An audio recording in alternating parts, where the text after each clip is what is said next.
যে রমাদান মাসে সম রাখা অবস্থায় প্রথম কাজ আমাদের 5 ওয়াক্ত সালাত জামাতে পড়া। সারা বছর কি করেছি, তো এই রমাদান মাস থেকে নিয়াত করতে হবে যে 5 ওয়াক্ত সালাত যেন জামাত না ছুটে যায়। এটা যারা লোকাল তাদের জন্য খুব প্রযোজ্য, যারা মুসাফির তাদের হয়তো ছুটতে পারে। যদি ছুটেও যায় একা একা পড়ে ফেলতে হবে। যদি সম্ভব হয় বাসায় জামাত করা যেতে পারে যদি ছুটে যায়। রমাদান মাসে 5 ওয়াক্ত সালাত জামাতে পড়লে অন্যান্য মাসের যে নেকি তার চেয়ে মিনিমাম 70 গুণ নেকি বেশি হবে ইনশাআল্লাহ। আর জামাত একটা ঐক্য দেয়, একটা পরিচিতি হয়, হৃদ্যতা ভালোবাসা বাড়ায়। একটা মুসলিম কমিউনিটির মধ্যে জামায়াতের গুরুত্ব অনেক বেশি। জামায়াতের সাথে নামাজ, এই বিষয়টার গুরুত্ব অনেক বেশি। আমরা রমজান মাসে অ্যাটলিস্ট এই মাসে অভ্যস্ত হই যাতে করে আমাদের রমাদানের 5 ওয়াক্ত সালাত জামাতটা ছুটে না যায়। আল্লাহ পাক তৌফিক দান করুন। স্পেশালি ফজরের সালাত এবং এশার সালাত, এই দুটো জামাত যেন কোনোভাবেই না ছুটে যায়। আল্লাহ পাক আমাদেরকে তৌফিক এনায়েত করুন। ফরজগুলো আদায়ের পাশাপাশি এরপর আমি নোট করেছি রমাদান মাসে ডেইলি 12 রাকাত সুন্নাহ আদায় করার চেষ্টা করা উচিত। আমরা অনেক সময় দেখা যায় ফরজ নামাজগুলো পড়ি, সুন্নত নামাজগুলো তো অনেক সময় গাফিলতি হয়ে যায়, মিস হয়ে যায়। রমাদান মাসে ফরজকে যতটা গুরুত্ব দিচ্ছি সুন্নাহকেও ততটা গুরুত্ব দেওয়া উচিত। কারণ এই মাসে একটা নফল আপনাকে সুন্নার নেকি দিয়ে দিবেন, একটা সুন্নাহ আপনাকে ফরজের নেকি দিয়ে দিবেন ইনশাআল্লাহ। তো 12 রাকাত সুন্নাহ এই কারণে বলেছি কারণ এটা সহজ সাধ্য এবং সবাই করতে পারবে ইনশাআল্লাহ। ফজরের আগের 2 রাকাত সুন্নাহ, জোহরের পূর্বে 4 পরে 2, এশার পরে 2 আর মাগরিবের পরে 2, এই যে মোট 12 রাকাত সুন্নাহ। নবী সাল্লাল্লাহু আলাইহি ওয়াসাল্লাম বলেছেন যে ব্যক্তি এই 12 রাকাত সুন্নাহ আদায় করবে প্রতিদিন তার জন্য জান্নাতে একটা করে ঘর নির্মাণ করা হবে ইনশাআল্লাহ তাআলা। তো রমাদান মাসে আমরা এই সুযোগটা নষ্ট করব না।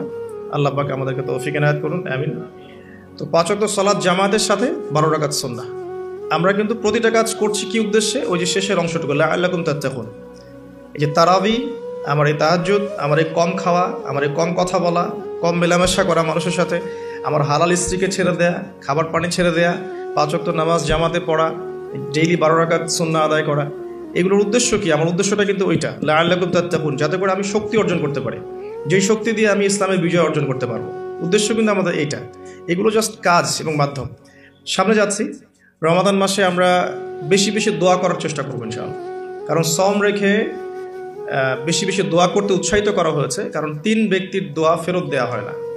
একজন মুসাফির, যে ব্যক্তি সফরের মধ্যে আছে, আল্লাহর কাছে দোয়া করলেই দোয়া কবুল হবে ইনশাআল্লাহ। একজন ব্যক্তি যে পিতা বা মাতা হয়েছে, তার সন্তানের জন্য দোয়া করলে দোয়া কবুল হবে ইনশাআল্লাহ। আরেকজন হচ্ছে সে ব্যক্তি যে ব্যক্তি রমাদান মাসে বা অন্য যে কোনো সময় রোজা রেখেছে, সমরত অবস্থায় তার দোয়াকে ফেরত দেওয়া হবে না। স্পেশালি সে যদি ইফতার করতে থাকে সেই সময়ের দোয়াকে তার ফেরত দেওয়া হবে না ইনশাআল্লাহ। তো আমরা বেশি বেশি দোয়া করবো রমাদান মাসে ইনশাআল্লাহ আযজা ওয়া জাল। আমি দোয়ার জন্য একটা বই সাজেস্ট করছি, সেটা হচ্ছে হিসনুল মুসলিম। এই বইটার মধ্যে প্রচুর দোয়া দেওয়া আছে এবং অথেন্টিক সবগুলোই মাশাআল্লাহ। শেষের দিকে কিছু ঝাড়ফুঁক অংশ আছে।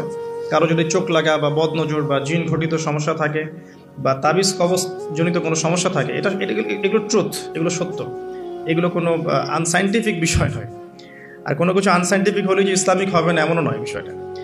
তো হিসনুল মুসলিম বইটা আপনারা কালেক্ট করতে পারেন। সেখানে প্রথম অংশ আছে দোয়া এবং জিকির অধ্যায় এবং শেষের অংশটা আছে ঝাড়ফুঁক অধ্যায়।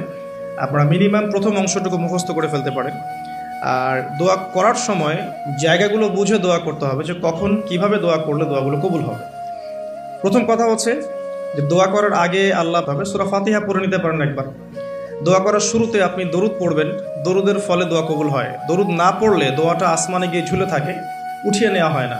যখন দরুদ পড়া হবে তখন দোয়াটা উঠিয়ে নেওয়া হবে। দোয়া করার কিছু টেকনিক আছে, যে কিভাবে কি দোয়া করলে কবুল হবে, কখন দোয়া করলে কবুল হবে, এগুলো বুঝে দোয়া করতে হবে। অনেকেই বলে দোয়া করেই যাচ্ছে কবুল হচ্ছে না।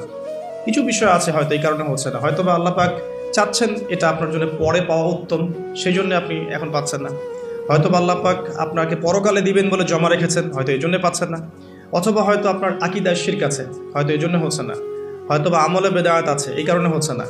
অথবা আপনার রিজিকে কোনো হারাম কিছু আছে, মেবি এই কারণে আপনার দোয়া কবুল হচ্ছে না। অথবা আপনি তাড়াহুড়া করছেন।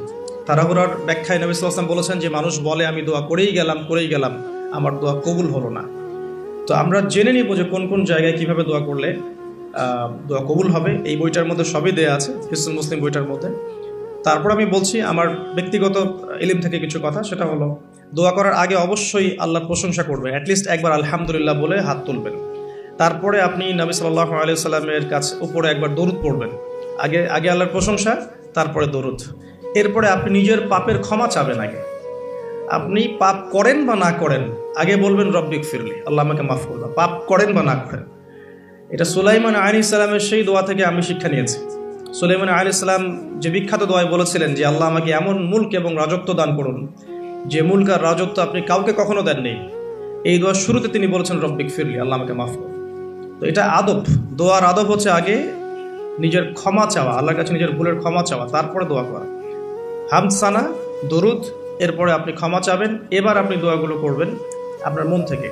আরবি দোয়া জানা থাকলে আরবিতে দোয়া করবেন, কারণ আপনি আপনার রবের সাথে আরবি দিয়ে কথা বলবেন, এর চেয়ে আসলে গর্বের কি হতে পারে? আরবি ভাষা কেন শিখব, কি দরকার আছে? এটা কি সাম্প্রদায়িকতা? আল্লাহ রাব্বুল আলামিনের, আল্লাহ পাক যে ভাষায় কোরআন নাজিল করেছেন, আল্লাহ পাক যে ভাষায় কথা বলেছেন কোরআনে, সেই ভাষায় আমি আল্লাহর সাথে কথা বলছি, এর চেয়ে গর্বের কি আছে আমার জন্য? আরবি কেন শিখছি, কেন শিখবো? এই ভাষা দিয়ে আমি আল্লাহর সাথে কথা বলবো। জান্নাতে এই ভাষা চলবে, কোরআনে এই ভাষায় নাজিল হয়েছে, কবরে এই ভাষায় প্রশ্ন করা হবে, তা আমি কেন এই ভাষায় আল্লাহর সাথে কথা বলবো না? এর মানে এই নয় যে কেউ যদি আরবি না জানে অন্য ভাষায় দোয়া করতে পারবে না, এমনটা নয়। অবশ্যই কেউ যদি আরবি না জানে, বেসিক দোয়াগুলো না জানে, সে বাংলাতে দোয়া করতে পারে, কোনো সমস্যা নেই। ইংরেজিতে দোয়া করতে পারে, উর্দু দিয়ে দোয়া করতে পারে। ভাষাগত পার্থক্য আল্লাহর কাছে নেই, তবে আরবির মর্যাদা আছে। আর এটা আমার কাছে গর্বের বিষয় মনে হয় যে আমি আরবি দিয়ে আমার রবের সাথে কথা বলতে পারছি, আমি আরবি দিয়ে কথা বলছি। এবং আরবি দিয়ে দোয়ার ক্ষেত্রে আপনি এত এত ভালো করে মনের ভাব প্রকাশ করতে পারবেন অল্প শব্দে, যেটা হয়তো অন্য কোনো জায়গায় সম্ভব নয়। এরপরেও আমি বলবো যে মাতৃভাষায় মানুষের মনের ভাব প্রকাশের ক্ষেত্রে সহজতা আছে। যদি কেউ আরবি না জানেন, সেক্ষেত্রে মাতৃভাষাতেই বেশি বেশি দোয়া করবেন, চলতে ফিরতে দোয়া করবেন। নির্দিষ্ট সময়েই দোয়া করতে হবে এমন নয়। রোজা রেখে সারাটা দিন যখনই আপনার মন চাচ্ছে, মনের মধ্যে একটা কিছু চাহিদা আসছে, আপনি দোয়া করে ফেলবেন। নবী সাল্লাল্লাহু আলাইহি ওয়াসাল্লাম বলেছেন, যদি তোমাদের কারো জুতার ফিতাও ছিঁড়ে যায়, সে যেন সেই ফিতাটাও আল্লাহর কাছে চেয়ে নেয়। প্রতিটা বিষয় আল্লাহর সাথে শেয়ার করতে হবে। আল্লাহ, আমার চাকরির দরকার, আমার রিজিকের সমস্যা, আমার পারিবারিক সমস্যা, আমার ব্যবসার সমস্যা, আমার ইলম অর্জন করতে চাই, আল্লাহ আমাকে ইলম দান করো। আল্লাহ, আমি শারীরিকভাবে অসুস্থ। বিভিন্ন রকম সমস্যা আমরা জর্জরিত আছি। প্রত্যেক মানুষের কোনো না কোনো সমস্যা আছে। সমস্যা থাক বা না থাক, দোয়া করতেই থাকতে হবে। যে ব্যক্তি সুখের সময় বেশি বেশি দোয়া করে, আল্লাহ পাক দুঃখের সময় তার দোয়া বেশি কবুল করেন, এমনটা হাদিস এসেছে। যে ব্যক্তি সুখের সময় ভালো আছে, এখন আমার ফিজিক্যাল আমি ফিট, এখন আমি আল্লাহ পাকের অসীম নিয়ামতের মধ্যে আছি, বাড়ি গাড়ি টাকা করি, আত্মীয় স্বজন, স্ত্রী সন্তান সবই আছে, আমার কোনো কিছুর অভাব নাই, এরকম সুখের সময় যে ব্যক্তি বেশি বেশি দোয়া করবে, ইস্তেগফার করবে, ক্ষমা চাবে, আল্লাহ পাক দুঃখের সময় সেই বান্দার পাশে থাকবেন ইনশাআল্লাহ। আর সবচেয়ে বড় দুঃখের দিন তো কিয়ামতের দিন, আল্লাহ পাক সেদিন ইনশাআল্লাহ আমাদের সাথে থাকবেন ইনশাআল্লাহ তাআলা। দোয়ার আগে এই আদবগুলো মেনটেন করবেন। বাংলা ভাষায় দোয়া করেন যদি আরবি না জানেন। আর আরবি জানার দিকে আমি বেশি জোর দিচ্ছি, আরবি জানলে বেশি ভালো হয়। হিসনুল মুসলিম বইটা সাজেস্ট করলাম। এবং দোয়া করার কিছু টাইম আমি বলছি যে এই সময়গুলো আপনি বেশি বেশি দোয়া করতে পারেন। রোজা রেখে সারাদিন দোয়া করতে পারেন যে কোনো সময়, স্পেশালি নামাজের সেজদায়। একটা সেজদাও যেন বাদ না যায় যেখানে আপনি কোনো দোয়া করেন নাই। অ্যাটলিস্ট আপনি কিন্তু সেজদায় তাসবিহ পড়েই বলতে পারেন, আল্লাহুম্মা আতিনা ফিদ দুনিয়া হাসানা ওয়া ফিল আখিরাতি হাসানা ওয়া কিনা আযাবান নার, আল্লাহুম্মা আইনি আলা যিকরিকা ওয়া শুকরিকা ওয়া হুসনি ইবাদাতিক। যে কোনো দোয়া, আল্লাহুম্মা আনতাস সালাম ওয়া মিনকাস সালাম ফাহাইয়িনা রাব্বিনা বিস সালাম, আল্লাহুম্মা ইন্নী আসআলুকাল হুদা ওয়াত তুকা ওয়াল আফাফা ওয়াল গিনা। কত দোয়া আছে। রব্বি হাবলি মিনাস সালিহিন, আল্লাহুম্মা রব্বানা আতিনা ফিদ দুনিয়া হাসানা ওয়া ফিল আখিরাতি হাসানা ওয়া কিনা আযাবান নার, রব্বিরহামহুমা কামা রাব্বায়ানি সাগীরা, রব্বানা আতিনা মিন লাদুনকা রাহমা ওয়া হাইয়্যি লানা মিন আমরিনা রাশাদা। প্রচুর দোয়া আছে, দোয়ার উপর সেশন করা যাবে। আপনি সেজদায় বেশি বেশি দোয়া করেন, মিনিমাম 1টা 2টা 3টা করে দোয়া করার চেষ্টা করেন। যদি আরবি না জানেন, আপনি নফল নামাজে, সুন্নত নামাজে বাংলাতেও দোয়া করলে ইনশাআল্লাহ কবুল হবে। আল্লাহ পাক সমস্ত ভাষায় বোঝেন ইনশাআল্লাহ তাআলা। সেজদায় দোয়া করেন বেশি বেশি। আমি সাজেস্ট করবো যে রমজান মাসে আপনি 2 আজানের মাঝখানে দোয়া করবেন। আজান হয়েছে, আজানের সময় দোয়া করলে দোয়া কবুল হয়ে যায়। আজান এবং একামতের মাঝখানে দোয়া করলে দোয়া কবুল হয়ে যায়। রমাদান মাসে লাইলাতুল কদর আছে, শেষ দশকের বেজর রাতগুলোর মধ্যে আমরা একে পাবো। যদি কেউ লাইলাতুল কদর পেয়ে যায়, সেই রাত্রে যে দোয়া করবে সে দোয়াগুলো কবুল হবে ইনশাআল্লাহ তাআলা। কাউকে ইফতার করানোর পর দোয়া করলে দোয়া কবুল হতে পারে ইনশাআল্লাহ। দান সাদাকা করার পর দোয়া করলে দোয়া কবুল হতে পারে ইনশাআল্লাহ। হয়তো বৃষ্টি হচ্ছে, আপনি বৃষ্টি দেখে দোয়া করলেন, দোয়া কবুল হবে ইনশাআল্লাহ। দোয়া কবুলের অনেক সময় আছে, অনেক মুহূর্ত আছে, অনেক আদব আছে। এগুলো আমি সাজেস্ট করে দিয়েছি। বইটার নাম হিসনুল মুসলিম। এই বইয়ের মধ্যে সব কিছু লেখা আছে, আপনারা একটু পড়ে নেবেন। আমি এখানে বেশি টাইম দিলে পরেরগুলো কভার করতে পারবো না। আল্লাহ পাক আমাদেরকে বেশি বেশি দোয়া করার তৌফিক দান করুন, আমিন। আর এরপরে রমাদান মাসের সওম রেখে আমরা বেশি বেশি জিকির করতে চেষ্টা করব। জিকির বলতে কি বোঝাচ্ছে? আল্লাহ রাব্বুল আলামিন তাকে ডাকার জন্যে, তাকে স্মরণ করার জন্য যে বিষয়গুলো মাধ্যম হিসেবে দিয়েছেন, এগুলো প্রত্যেকটাই কিন্তু জিকির। সালাতও এক প্রকার জিকির, আমাদের কোরআন তেলাওয়াতও এক প্রকার জিকির। আমরা এখানে জিকির বলতে যা বোঝাচ্ছি সেটা হচ্ছে ডেইলি কিছু জিকির আমরা করি, যেগুলোর মধ্য দিয়ে আমরা আমাদের জিহ্বাকে তরতাজা রাখবো, সিক্ত রাখবো। আমরা সবসময় আজে বাজে কথা বলার চাইতে এই কোরআনের কথা, হাদিসের কথা বা আল্লাহ পাকের তাসবিহ তাহলিল এগুলো তো অভ্যস্ত হলে পরে দেখবেন রমাদানের সওমের আধ্যাত্মিকত্ব বাড়ছে ইনশাআল্লাহ। এটা আপনি প্রমাণিত যে আপনি 1 ঘন্টা অহেতুক কথাবার্তা বলেন কারোর সাথে, আপনার মনের নূরগুলো নষ্ট হয়ে যাবে। এবং আপনি 1 ঘন্টা চুপ করে থাকেন, দেখবেন চুপ করে থাকার ফলে আপনার মধ্যে অনেক চিন্তা আল্লাহর পক্ষ থেকে ইনস্টল হচ্ছে, ভালো চিন্তাও আসে আর শয়তানের পক্ষ থেকে খারাপ চিন্তাও আসতে পারে চুপ করে থাকলে। আর যদি আপনি বেশি বেশি জিকির করতে থাকেন, ফর এক্সাম্পল 100 বার সুবহানাল্লাহ, ফর এক্সাম্পল আলহামদুলিল্লাহ, আল্লাহু আকবার, লা হাওলা ওয়ালা কুওয়াতা ইল্লা বিল্লাহ, আস্তাগফিরুল্লাহ ওয়া আতুবু ইলাইহি, হাসবি আল্লাহ নি'মাল ওয়াকিল। আপনি বলছেন লা ইলাহা ইল্লাল্লাহ অথবা লা ইলাহা ইল্লাল্লাহ ওয়াহদাহু লা শারীকা লাহ, লাহুল মুলকু ওয়া লাহুল হামদু ওয়া হুয়া আলা কুল্লি শাইইন কাদির, সুবহানাল্লাহি ওয়া বিহামদিহি, সুবহানাল্লাহিল আযীম অথবা সুবহানাল্লাহিল আযীম ওয়া বিহামদিহি। এরকম প্রচুর জিকির দেয়া আছে, কিন্তু এই বইয়ের মধ্যে দেয়া আছে। এগুলো যদি নিয়ম করে করি, আমরা একটা সময় ফিক্স করে করি যে আমি এই 1 ঘন্টা ফজরের নামাজের পরে এই জিনিসগুলো করব, তাহলে কিন্তু আপনি আপনার রোজার মধ্যে ইফেক্টিভ বিষয়গুলো খুঁজে পাবেন। তবে আমি এটা সাজেস্ট করি যে আপনি চলতে ফিরতে এই কাজগুলো করবেন। ঢাকা শহরে আমরা যারা থাকি, আমরা জ্যামের সাথে অভ্যস্ত। আমি বলবো যে জ্যাম যেমন একটা আযাব আমাদের জন্য, আমরা মানে বস্তুবাদিতার পিছনে বেশি ছুটছি, তো আল্লাহ পাক এই জন্য আমাদের সময়টাকে খেয়ে ফেলছে। এত দ্রুত তুমি দুনিয়ার দিকে ছুটতে চাও, থাকো, বসে থাকো এখানে। যত বেশি ছুটবেন তত বেশি আল্লাহ পাক পিছিয়ে দিবেন। দুনিয়ার দিকে আপনি যত বেশি ছুটবেন আপনাকে আল্লাহ পাক তত পিছিয়ে দিবেন। তবে মুমিনরা এটাকে নিয়ামত মনে করতে পারে। আপনি জ্যামে বসে 1 পারা কোরআন তেলাওয়াত করতে পারবেন। আমি চেষ্টা করি, জ্যামে বসে আছেন আপনি এই তাসবিহ তাহলিলগুলো করতে পারেন। তাসবিহ একটা পকেটে রাখেন, আপনি বের করেন, জ্যামে বসে আছেন, 100 বার সুবহানাল্লাহ পড়তে আপনার 5 মিনিটও লাগবে না। 100 বার আলহামদুলিল্লাহ পড়তে পারেন বসে বসে, 100 বার আল্লাহু আকবার পড়তে পারেন, লা ইলাহা ইল্লাল্লাহ পড়তে পারেন, আস্তাগফিরুল্লাহ ওয়া আতুবু ইলাইহি 100 বার পড়তে পারেন, আল্লাহুম্মা সাল্লি আলা মুহাম্মাদ ওয়া সাল্লিম দরুদ পড়তে পারেন 100 বার।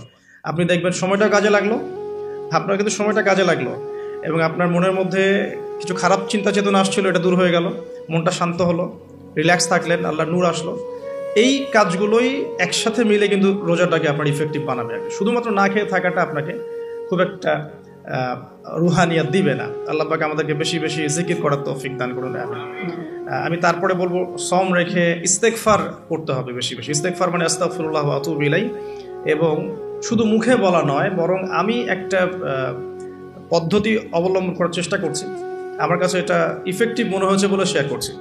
সেটা হলো আমি চেষ্টা করছি যে আমার জীবনে যে পাপগুলো হয়েছে আমার দ্বারা, যেগুলো আমার মনে পড়ছে বড় বড় পাপ আমার মনে পড়ছে, আপনি কিন্তু আপনার পাপ মনে করতে পারবেন আপনি যে আপনি কি কি পাপ করেছেন, বড় বড় পাপ কিছু, সবগুলো হয়তো পারবেন না, কিছু কিছু পারবেন। একটা খাতা আমি নোট করার চেষ্টা করছি যে আমার জীবনে মেজর কি বড় বড় পাপ হয়েছে বলে আমার কাছে মনে হচ্ছে। তো এরকম পাপ আপনি একটা লিস্ট করতে পারেন, এবং যখন একটা পাপের কথা মনে হবে, এই পাপ সংক্রান্ত বিষয়গুলো কিন্তু মাথায় চলে আসবে, ওখানে আমার কি ভুল ছিল আসলে, এবং সেই ভুলটা যেন আমার পরিবারবর্গ না করে, এবং সেই ভুলটা যেন আমার বাচ্চারা না করে। ঠিক আছে? তো আমরা মিউজিক শুনেছি, লিখেছি যে হ্যাঁ মিউজিক শুনেছি, হয়তো বসে বসে খেলা দেখেছি তো এগুলো কাজ করেছে। রাস্তাঘাটে চলতে ফিরতে আমাদের নজর এদিকে ওদিকে চলে যায়, গিয়েছে। এমন কেউ নাই এখন এই বিশ্বে বসবাস করে যারা কখনো অনলাইনে ঢুকে একটা মেয়ের নগ্ন ছবি চোখে পড়েনি। এমনটা হয়েছে। আমরা কিন্তু নোট আউট করতেই পারি আমাদের পাপগুলো কী হয়েছে। নোট আউটগুলো করলে আমরা যেটা করতে পারি, এই রমাদানে ইন্ডিভিজুয়ালি একটা করে পাপের কথা মনে করে আল্লাহর কাছে মাফ চাইতে পারি। যদিও বা এভাবে বললেও হয়ে যায় আল্লাহ আমার তুমি সমস্ত পাপ মাফ করে দাও, কিন্তু ইন্ডিভিজুয়ালি যখন বলবেন তখন আপনি ফিলটা পাবেন যে আমি ওই পাপটা করেছিলাম, এইটা ঠিক হয়নি, ওইটা ঠিক হয়নি। তখন ইনশাআল্লাহ তাআলা ইস্তেগফারটা পারফেক্ট হবে, এবং ইস্তেগফারের ভিতরে একটা প্রাণ আসবে ইনশাআল্লাহ। শুধু মুখে বলবো না যে আস্তাগফিরুল্লাহ ওয়া আতুবু ইলাইহি। তো আমি এটা চেষ্টা করছি লিখে ফেলার জন্য। তো এখানে দুটো বিষয় আসবে, একটা হচ্ছে আমার কিছু আল্লাহর সাথে জড়িত পাপ, এবং আল্লাহর সাথে জড়িত পাপগুলো কিন্তু মাফ পাওয়া খুব সহজ। মুখলেসভাবে তওবা করলেই আল্লাহ পাক মাফ করে দিবে ইনশাআল্লাহ। এবং আল্লাহ রাব্বুল আলামিন এমনও বলেছেন যে আমি এই পাপগুলোকে নেকি দিয়ে পরিবর্তন করে দেব, এটা আল্লাহ পাক বলেছেন। আরেকটা বিষয় আছে, আল্লাহ পাকের কিছু হক নষ্ট করেছি, যেমন নামাজ, হয়তো একটা সময় নামাজ পড়ি নাই, একটা সময় রোজা রাখি নাই, একটা সময় দেখা গেছে কেউ যাকাত দেয় নাই ইত্যাদি। এগুলোর জন্যে দুটো অপশন, এখানেও দুটো অপশন। কিছু কিছু আলেম বলেছেন যে এর জন্য খালেস তওবাই যথেষ্ট, এর কাফফারার দরকার নাই। আবার কিছু কিছু আলেম বলেছেন যে নামাজ যতগুলো কাজা হয়ে গেছে এগুলোকে হিসেব করে কাজা আদায় করে দেয়া। এরকম দুটো স্কুল অফ থট কিন্তু আছে, আমি এটা ঘাটাঘাটি করেছি। তবে আমি সবশেষ যার মতটাকে বেশি প্রাধান্য দিয়েছি এই পর্যন্ত, সেটা হচ্ছে আল্লামা তাকি উসমানী দামাত বারাকাত। তার বইয়ের মধ্যে তাসাউফ আত্মশুদ্ধি বইটার মধ্যে লেখা আছে যে এটা সবচেয়ে বেশি উত্তম হবে যদি কেউ তার জীবনের নামাজ এবং সওম এবং যাকাত এগুলোর হিসেব করে তওবা করার পরে আদায় করে দেওয়ার চেষ্টা করে। এবং ইনশাআল্লাহ আমি সে চেষ্টা করব, আপনারাও সে চেষ্টা করেন, এটা অনুরোধ করবো আর কি। এতে করে উনি এই কথাটা এই জন্য বলেছেন যে একজন মানুষ অমুসলিম ছিল, মুসলিম হয়েছে, তখন না হয় তার সমস্ত গুনাহ মাফ হয়ে যাবে। কিন্তু আমরা মুসলিম ছিলাম, 1 বছর 2 বছর নামাজ পড়েন নাই, এই গুনাহটা কিভাবে মানে কাফফারা না দিলে মাফ হতে পারে? ওনার যুক্তি এটা। তো যদিও অনেক আলেম বলেছেন যে তওবা করলে মাফ হয়ে যাবে, আল্লাহ পাক মাফ করে দিবেন, বেশি বেশি নফল নামাজ পড়লে ঘাটতি পূরণ হয়ে যাবে। কিন্তু ফরজের ঘাটতিগুলো ফরজ দিয়ে আদায় করাটা উত্তম হবে বলে আমার মত। আল্লাহ পাক আমাদেরকে সাধ্যমতো করার তৌফিক দান করুন। আরেকটা অপশন আছে, রমজান মাসে উমরা করতে পারেন। রমজান মাসে যদি উমরা করতে পারেন বা সুযোগ হয়, আল্লাহ যদি তৌফিক দান করেন, সেখানে একটা সুবিধা আছে, যেমন মক্কায় 1 ওয়াক্ত নামাজ পড়লে আপনি অনেক ওয়াক্তের নেকি পাচ্ছেন, এবং মদিনাতেও 1 ওয়াক্ত নামাজ পড়লে আপনি 1000 ওয়াক্তের নেকি পাচ্ছেন। তো এখানে কিন্তু ওই কাফফারাটা আদায় হয়ে যাবে ইনশাআল্লাহ। এটা একটা সুযোগ। উমরা করতে যেতে পারেন, আর যদি যান আমাকে সাথে নিয়ে যায়, আল্লাহ পাক তৌফিক দান করুন। ঠিক আছে। আর আরেকটা বিষয় আছে, পাপের লিস্ট করতে গিয়ে আমি যেটা দেখেছি সেটা হচ্ছে যে কিছু পাপ থাকবে যেগুলো মানুষের সাথে সম্পৃক্ত, এগুলো সবচেয়ে ডেঞ্জারাস। কিছু পাপ আছে আমাদের জীবনে যেটা মানুষের সাথে সম্পৃক্ত, যেমন আমি বা আপনি কারো গীবত করেছি, বা আমি বা আপনি কারো সম্মানহানি করেছি, আমি বা আপনি কাউকে অপবাদ দিয়েছি, বা কারো টাকা পয়সা লুটতরাজ করে খেয়ে ফেলেছি, বা কারো সম্পত্তি আত্মসাৎ করেছি, বা কারো প্রতি জুলুম করেছি। এক কথায় হাকুল ইবাদ, কোনো মানুষের হক নষ্ট করেছি। এই জায়গাটাতেই সমস্যা এবং ডেঞ্জারটা সবচেয়ে বেশি। এটাই সবচেয়ে বড় ভয়ের কারণ পরকালে জাহান্নামে যাওয়ার, আমার কাছে মনে হয়। কারণ যতগুলো পাপ আল্লাহর সাথে সম্পৃক্ত, আল্লাহ পাক এক কথাতেই মাফ করতে পারেন, কোনো সমস্যা নেই ইনশাআল্লাহ। কিন্তু মানুষের হকটা কিভাবে আদায় হবে? যতক্ষণ পর্যন্ত না তার হক তাকে ফিরিয়ে দিচ্ছি, যদি কারো অর্থ সম্পদ নষ্ট করে থাকি তাকে ফিরিয়ে দেয়া, অথবা তার পরিবারকে ফিরিয়ে দেয়া, বা তার পক্ষ থেকে দান সদকা করা, এছাড়া কোনো অপশন দেখা যায় না। কাউকে গালি দিয়েছি, তার কাছ থেকে ক্ষমা নিয়ে নেওয়া, অথবা তার জন্য দোয়া করা, এছাড়া কোনো অপশন দেখা যায় না। তো আমি একটা দোয়া আপনাকে শিখাই দিচ্ছি ইনশাআল্লাহ। আশা করা যায় এই দোয়ার বরকতে আল্লাহ পাক আপনাকে সুযোগ তৈরি করে দিবেন যাতে করে আপনি তার হক তাকে ফিরিয়ে দিতে পারেন ইনশাআল্লাহ তাআলা। সেটা হলো আল্লাহুম্মা কফিনি বিহালালিকা আন হারামিক ওয়া আগনিনি বিফদলিকা আম্মান সিওয়াক। এই দোয়াটা যে বেশি বেশি করবে ইনশাআল্লাহ তাআলা, আলী রাদিয়াল্লাহু আনহু বলেছেন যে তার যদি পাহাড়ের সমান ঋণ থাকে আল্লাহ পাক সেটাও পরিশোধ করার ব্যবস্থা করবেন ইনশাআল্লাহ। তো এটা ডেঞ্জারাস এই কারণে, যদি এগুলো আমরা দুনিয়াতে মিটিয়ে না যেতে পারি তাহলে পরকালে এই ব্যক্তিরা আমাদের সামনে দাঁড়িয়ে থাকবে। সে আমাকে মিথ্যা অপবাদ দিয়েছে, সে আমার গীবত করেছে, সে আমার টাকা পয়সা নিয়ে দেয়নি, সে আমাকে গালি দিয়েছে, সে আমার উপর জুলুম করেছে। এরকম প্রচুর মানুষ কিন্তু কিয়ামতের মাঠে দাঁড়িয়ে থাকবে, এবং অনেক মানুষ কিয়ামতের মাঠে পাহাড়ের সমান নেকি নিয়ে উঠবে। ওঠার পরেও তাদের নেকি থেকে এই মানুষগুলোর হক আদায় করে দেওয়া হবে। যদি হক আদায় করতে গিয়ে নেকি শেষ হয়ে যায় তখন এই মানুষগুলোর যে গুনাহ এটা এই মানুষদের উপর চাপিয়ে দেওয়া হবে। এটা ডেঞ্জারাস। অনেক অনেক নেকির কাজ করেও পরকালে মিসকিন হওয়াটা নিতান্তই হতভাগ্য। আমরা চাই না আল্লাহ পাক এই কাতারে আমাদের অন্তর্ভুক্ত করুন না। একটু চিন্তা করে দেখেন, কেউ যদি কাউকে রেপ করে তাহলে সে কত বড় সম্মানের ঋণগ্রস্ত হয়ে গেল, যেটা কখনো তার পক্ষে শোধ করা সম্ভব না। এই জিনিসটা যদি মাথায় থাকে, এই হাদিসটা যদি মাথায় থাকে যে কিয়ামতের মাঠে সবচেয়ে বড় মিসকিন তারা যারা অন্যের কাছে দায়বদ্ধ থাকবে, নামাজ রোজা হজ জাকাত সমস্ত নেকি নিয়ে ওঠার পরেও কারো হক নষ্ট করার দায়ে সে জাহান্নামে চলে যাবে ওদের গুনার ভার নিয়ে। এই জিনিসটা সবচেয়ে ডেঞ্জারাস। এই কারণেই আসলে কম কথা বলা উচিত এবং কম মানুষের সাথে মেশা উচিত, এবং মুখ বন্ধ রাখাই ভালো।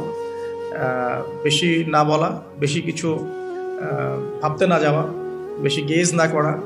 এবং অনলাইন এমন একটা প্ল্যাটফর্ম যেটা আমাদের এই সুযোগটা বাড়িয়ে দিয়েছে, যাতে করে আমরা নির্দ্বিধায় একে অপরের গীবত সমালোচনাকে একটা ট্রেডিশন মনে করছি, বাট এগুলোর বড় শাস্তি আমাদের জন্য অপেক্ষা করছে। আল্লাহ পাক এগুলো থেকে আমাদেরকে হেফাজত করুন, আমিন। মানুষের সাথে জড়িত পাপ থেকে আল্লাহ পাক আমাদেরকে বাঁচাক। আর যদি সম্ভব হয় রমজান মাসে আমভাবে ক্ষমা চেয়ে নেওয়া উচিত। যেমন পরিবারবর্গকে ডেকে বলা যেতে পারে যে আমার দ্বারা যদি তোমাদের কোনো হক নষ্ট হয়ে থাকে তো তোমরা আমাকে মাফ করে দিও, ঠিক আছে। যদি একজন রাষ্ট্রের নেতা হয়ে থাকে তার বলা উচিত সবার সামনে যে আমি আমার দায়িত্ব পালন করার চেষ্টা করেছি আমার সাধ্যমতো, যদি আমার দায়িত্ব পালনে কোনো রকম হক নষ্ট হয়ে থাকে তোমাদের কারো, আমার উপর কোনো অভিযোগ থেকে থাকে আমাকে মাফ করে দিও। আমভাবে ক্ষমা চেয়ে নেওয়াটা ভালো হবে রমাদান মাস। কারণ এই মাস, ওই যে আমি একটা হাদিস বলছি, সেই ব্যক্তি হতভাগা যে ব্যক্তি এই মাস পেয়েছে কিন্তু নিজের গুনাহ মাফ করাতে পারলো না। আমার গুনাহ তো আমি আল্লাহর কাছে মাফ করালাম, কিন্তু মানুষের সাথে জড়িত হকটা কিভাবে মাফ করাবো, এই বিষয়টা বুঝতে হবে। আল্লাহ পাক আমাদেরকে ইস্তেগফার করার তৌফিক দান করুন রমজান মাসে, আমিন। এবং অন্যের হক পরিশোধ করে দেওয়ার তৌফিক দান করবেন রমাদান মাসে। ইফেক্টিভ রমাদানের জন্য নেক্সট আমি লিখেছি জাকাত, যে রমাদান মাসে যাদের জাকাত ফরজ হয়েছে জাকাতগুলোকে অবশ্যই দিয়ে দিবেন। আল্লাহ এটাকে কালেক্ট করে এটাকে সুন্দর করে খাতে বিতরণ করাটা বেশি ভালো হবে। আল্লাহ পাক আমাদেরকে তৌফিক দান করুন, আমিন। আরেকটা পয়েন্ট লিখেছি, বেশি বেশি নফল দান সদকা করা। রমাদান মাসে বেশি বেশি করে নফল দান সদকা করার চেষ্টা করা যেতে পারে। আমরা একটা রেস্টুরেন্টে বসলেই কিন্তু 400-500 টাকা বিল তুলে ফেলি। হ্যাঁ, আমরা তো এমনও চা খেয়েছি যে চায়ের দাম 220 টাকা। এটা ঢাকাতেই পাওয়া যায় এয়ারপোর্টে, স্পেশাল চা 220 টাকা আর কি। মানে কখনো কখনো এমনও হয়, এমনও ডাকাতি হয় যে আমি এটাকে এভাবে ব্যাখ্যা করতে পারি যে ধরেন একজন মানুষ প্রচণ্ড ক্ষুধার্ত, এত বেশি ক্ষুধার্ত যে তাকে আপনি যা দিবেন তাই খেয়ে ফেলবে। একজন ব্যক্তি 7 দিন কিছুই খায়নি, সে কোনো অন্যের সংস্থান তার ছিল না, 7 দিন কিছুই খায়নি, সে প্রচণ্ড ক্ষুধার্ত। এখন আমি তার সামনে 1 প্লেট ভাত নিয়ে গিয়ে বলছি যে এই 1 প্লেট ভাতের দাম হচ্ছে 3000 টাকা, তুই খাইলে খা, না খাইলে যা। এখন আপনি বলেন, যে ব্যক্তি এভাবে তার রিজিক অন্বেষণ করছে, এর রিজিক কি হালাল না হারাম? এগুলোই চলছে। আপনি এখন 1 প্লেট ভাত খেতে যান, এখন 1 প্লেট ভাতের দাম 10 টাকা, কিন্তু যখন আপনার প্রচণ্ড ক্ষুধা লেগেছে, এখন খেতেই হবে আপনাকে, এখন এই ভাতের প্লেটের দাম 1000 টাকা। খেলে খান, না খেলে যান। যদি না খান আপনি, তাহলে এটা আমি অন্য কাউকে খাওয়াবো যার 1000 টাকা না বরং 4000 টাকা দিয়ে খাওয়ার সামর্থ্য আছে। এগুলোই চলছে, কোটটাই পুরো ডাকাতি। আল্লাহ পাক এইসব ডাকাতদেরকে হেদায়েত করুন, অথবা এদেরকে তাদের পাপের শাস্তি প্রদান করবেন। এরপরে আমি বলবো যে বিষয়টা, সেটা হলো যে রমাদান মাসে কিছু প্রজেক্ট করেন আপনারা যাদের সামর্থ্য আছে। ইফেক্টিভ রমাদানের জন্য কিছু প্রজেক্ট করতে পারেন, যেমন ইফতার প্রজেক্ট। যেমন আপনারা অনেকেই সামর্থ্যবান আছেন, অনেকের অনলাইন সেকশনে হয়তো পেজ আছে, গ্রুপ আছে। আমি জাস্ট পরামর্শ দিতে পারি, আপনারা কাজ করতে পারেন। যে যা জায়গা থেকে একটা ফ্যামিলির 1 মাসের ইফতারে কত টাকা যেতে পারে, হয়তো 2000, 2500, 3000 এতটুকু টাকা যাবে। আমরা কিন্তু চেষ্টা করলেই পারি যে এই রমাদানে আমি 100টা পরিবারের দায়িত্ব নিব। 100টা পরিবারের জন্য যে টাকাগুলোর প্রয়োজন সেটা আমি অনলাইনের মাধ্যমে মানুষের কাছ থেকে কালেক্ট করতে পারি, অফলাইনেও করতে পারি, করে ইফতার প্যাকেজ রেডি করতে পারি, করে 100টা পরিবারকে পৌঁছে দিতে পারি। এতে করে যেটা হবে, আপনি অন্যকে ইফতার করাচ্ছেন, অন্যের ইফতার করানোর ফলে ওই রোজার নেকিটা কিন্তু আপনি পাচ্ছেন। এটা কিন্তু হাদিস, যে কেউ যদি কাউকে ইফতার করায়, ওই ইফতার করানোর নেকিটা, ওই রোজার নেকিটা আপনি কিন্তু পেয়ে যাবেন। আপনাকে এক্সট্রা দেওয়া হবে, আল্লাহ পাক তার নেকি থেকে আপনাকে দিবেন না, এক্সট্রা একটা রোজার নেকি আপনি পাবেন ইনশাআল্লাহ। তো রমাজানের সাদাকা প্রজেক্ট করতে পারেন এবং ঈদের প্রজেক্টও করতে পারেন। ঈদের সামগ্রী অনেক মানুষের কেনার সামর্থ্য নাই, অনেক মানুষেরই নাই। আপনি ঈদের সময় ঈদের খুশি একটা প্রজেক্ট করতে পারেন। এখানে আপনি টাকা কালেক্ট করলেন, পরিবার ওয়াইজ কত টাকা করে লাগে ভাগ করলেন, ভলেন্টিয়ার ক্রিয়েট করলেন, দিয়ে আসলেন বাড়ি বাড়ি। এই কাজগুলো এখন অমুসলিমরা করছে না, খ্রিস্টানরা করছে না, অনেকে এনজিও করছে না। এই মানব সেবামূলক কাজগুলো থেকে মুসলিমরা পিছিয়ে পড়ছে বলেও কিন্তু অনেকেই ওই দিকে আকৃষ্ট হচ্ছে এবং ওদিকে গিয়ে নিজের ধর্ম বিক্রি করে দিচ্ছে। আপনারা দেশের বিভিন্ন জায়গায় ঘুরতে থাকেন, এগুলো বুঝবেন যে সমাজ সেবার নামে অনেকেই মানুষকে কনভার্ট করেছে ইসলামের থেকে অন্য ধর্মে। সো আমাদের উচিত বেশি বেশি সোশ্যাল ওয়ার্ক করা, গাছ লাগানো, বেশি বেশি উচিত রক্তদান কর্মসূচি করা, সোশ্যাল কাজ করা, এতিমদের জন্য কোনো প্রজেক্ট করা, বিধবাদের জন্য কোনো প্রজেক্ট করা, মেয়েদের জন্য কোনো সেলাই মেশিনের প্রজেক্ট করা, কর্মসংস্থানের প্রজেক্ট করা।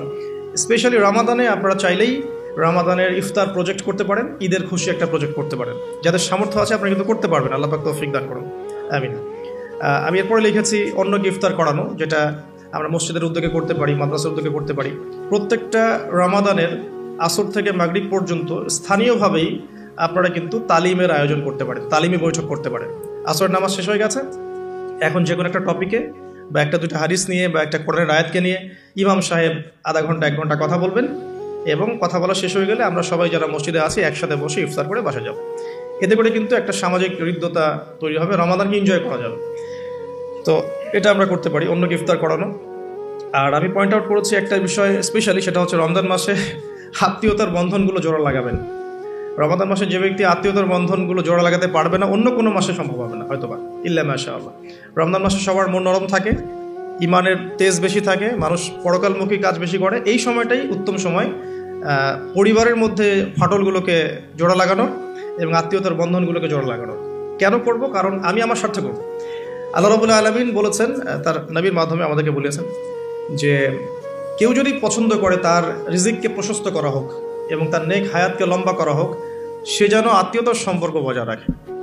আমি আবার বলছি, কেউ যদি পছন্দ করে, কেউ যদি চায় যে আমার রিজিকটা প্রশস্ত হোক এবং আমাকে আল্লাহ পাক লম্বা নেক হায়াত দান করুক, কেউ যদি এটা চায়, সে যেন আত্মীয়তার সম্পর্কটা বজায় রাখে।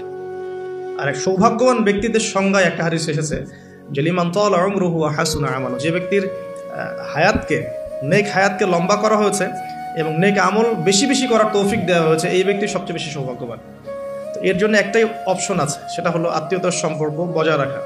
আর যে ব্যক্তি আত্মীয়তার সম্পর্ককে ছিন্ন করবে, আল্লাহ রাব্বুল আলামিন তার সাথে সম্পর্ক ছিন্ন করবে। আত্মীয়তার সম্পর্ক ছিন্নকারী কিন্তু জান্নাতে যাবে না। আর আমাদের এই সোকল্ড মডার্ন ওয়ার্ল্ডের মধ্যে আমরা এটা খুব বেশি দেখি যে আত্মীয়তার বন্ধনগুলো কিন্তু ভেঙে যাচ্ছে। আপনাদের ঢাকাতে প্রতি 24 ঘন্টায় 42টা ডিভোর্সের ঘটনা ঘটে, যেটা আমি পড়াশোনা করেছি। প্রতি 24 ঘন্টায় 39 থেকে 42টা ডিভোর্সের ঘটনা ঘটে এই শহরে, অনলি এই শহরে। সো এখন কিন্তু সম্পর্কগুলো আর আগের মতো নাই, সম্পর্কগুলো স্বার্থকেন্দ্রিক হয়ে গেছে। মানুষের অবস্থানগুলোকে বেশি মূল্যায়ন করছে আর কি, এবং সবাই সবার স্বার্থটা দেখার চেষ্টা করে। লাভ লসের হিসাব আমরা বেশি করতে চাই, ছাড় দেওয়ার মানসিকতা আমাদের মধ্যে কম, সবর কম। আর এই টেকনোলজিক্যাল রেভলিউশন আমাদেরকে মেন্টালি অস্থির করে ফেলেছে আর কি। আমরা মানসিকভাবে স্থির না, খুব অস্থির, দ্রুত সিদ্ধান্ত গ্রহণ করতে চাই, দ্রুত রেজাল্ট পেতে চাই। সব মিলিয়ে আসলে আমরা একটা প্যানিক সিচুয়েশনের মধ্যে আছি। সম্পর্কগুলো খুবই ঠুনকো হয়ে যাচ্ছে দিন দিন। খেয়াল করে দেখেন, আমাদের আগের জেনারেশনের সম্পর্কের যে বেসগুলো ছিল, এখনকার কিন্তু এটা নাই। সো রমজান মাস সে উত্তম সময় পরিবার এবং আত্মীয়র মধ্যে একটা সম্পর্কে বন্ড তৈরি করে, স্পেশালি ঈদের হাদিয়া পাঠানো, জামা বা কাপড় বা হাদিয়াগুলো গিফট পাঠানো। এতে করে দেখবেন যে একটা ভালোবাসার বন্ধন তৈরি হবে ইনশাআল্লাহ। মুসলিম সমাজের ঐক্যই সব কিছু, ঐক্য নাই মুসলিম সমাজের কিছুই নাই। আল্লাহ পাক আমাদেরকে বোঝার তৌফিক দেখ। রমজান মাসে একটা পয়েন্ট লিখেছে, আমি পরিবারকে টাইম দিবেন, অবশ্যই পরিবারকে টাইম দিবেন। আমরা যেটা করি মানি মেকিং মেশিনের মতো, সকালে বের হই, রাত্রে বাসায় ঢুকি, এই কাজটা করবেন না। দুনিয়ার ব্যস্ততাকে কমিয়ে আনুন, যতটুকু রিজিকে আপনার হয়ে যায় অতটুকুতে সন্তুষ্ট থাকুন। পরিবারকে টাইম দেন, স্ত্রীকে সময় দেন, মাকে সময় দেন, বাবাকে সময় দেন, স্পেশালি বাসার ছোটদেরকে সময় দেন, বাচ্চাদেরকে সময় দেন, ছোট ভাই বোনদেরকে সময় দেন। তাদেরকে রমজানের রোজা রাখতে উৎসাহিত করেন। নিষেধ করবেন না যে না খেয়ে থাকলে অসুস্থ হয়ে যাবে, এমন হবে না। ওরা এনজয় করবে। দেখবেন ছোট্ট মেয়ে, তাকে বলবেন যে তুমি দুপুর পর্যন্ত না খেয়ে থাকো, তোমার একটা রোজা হবে। অ্যাটলিস্ট ও শিখলো যে কি হলো, আজকে কয়টা রোজা করেছে, আজকে 3টা করেছে, মানে 3বার ভাত খাইছে সে, তারপরে 3টা রোজা হয়েছে আজকে। দেখবেন ও পরের বছর ঠিকই একটা রোজা রেখে ফেলছে। আমরা যখন 5 বছর 7 বছর বয়স, তখনও কিন্তু আমরা রোজা রেখেছি। আমাদেরকে উৎসাহ দেওয়া হতো যে একটা রোজা রাখলে তোমাকে 500 টাকা দেওয়া হবে। 500 টাকা তখন অনেক কিছু, 500 টাকা অনেক কিছু। তোমাকে একটা রোজা রাখলে তোমাকে একটা খরগোশ কিনে দেওয়া হবে, এরকম আমাদেরকে অফার দেওয়া হতো। তোমাকে একটা কিছু ওই যে ছোটো ছোটো পাখি আছে, এই পাখিগুলো কিনে দেওয়া হবে যে রোজা থাকো। তো ছোটোদেরকে উৎসাহিত করা উচিত। ছোটোদেরকে আমরা উৎসাহিত করব, ডিসকারেজ করব না। ওরা পারবে ইনশাআল্লাহ, ওদের মধ্যেও সেই ক্ষমতা আছে। আস্তে আস্তে আস্তে দেখবেন যে ওরা করতে করতে শিখে ফেলবে ইনশাআল্লাহ। ছোটোদেরকে রমজান মাসে আপনি হাতে করে হাত ধরে নিয়ে যাবেন মসজিদে, জামাতে নামাজ পড়ানোর জন্য নিয়ে যাবেন, 2-1 হলো, তারাবিতে নিয়ে যাবেন। ওরা খেলুক সেখানে, ওরা ওখানে গিয়ে দুষ্টামি করুক, কোনো সমস্যা নাই। আমরা খুব ধমক দিই ওদেরকে, তাড়িয়ে দিই। এই কাজটা টোটালি একটা বাজে কাজ।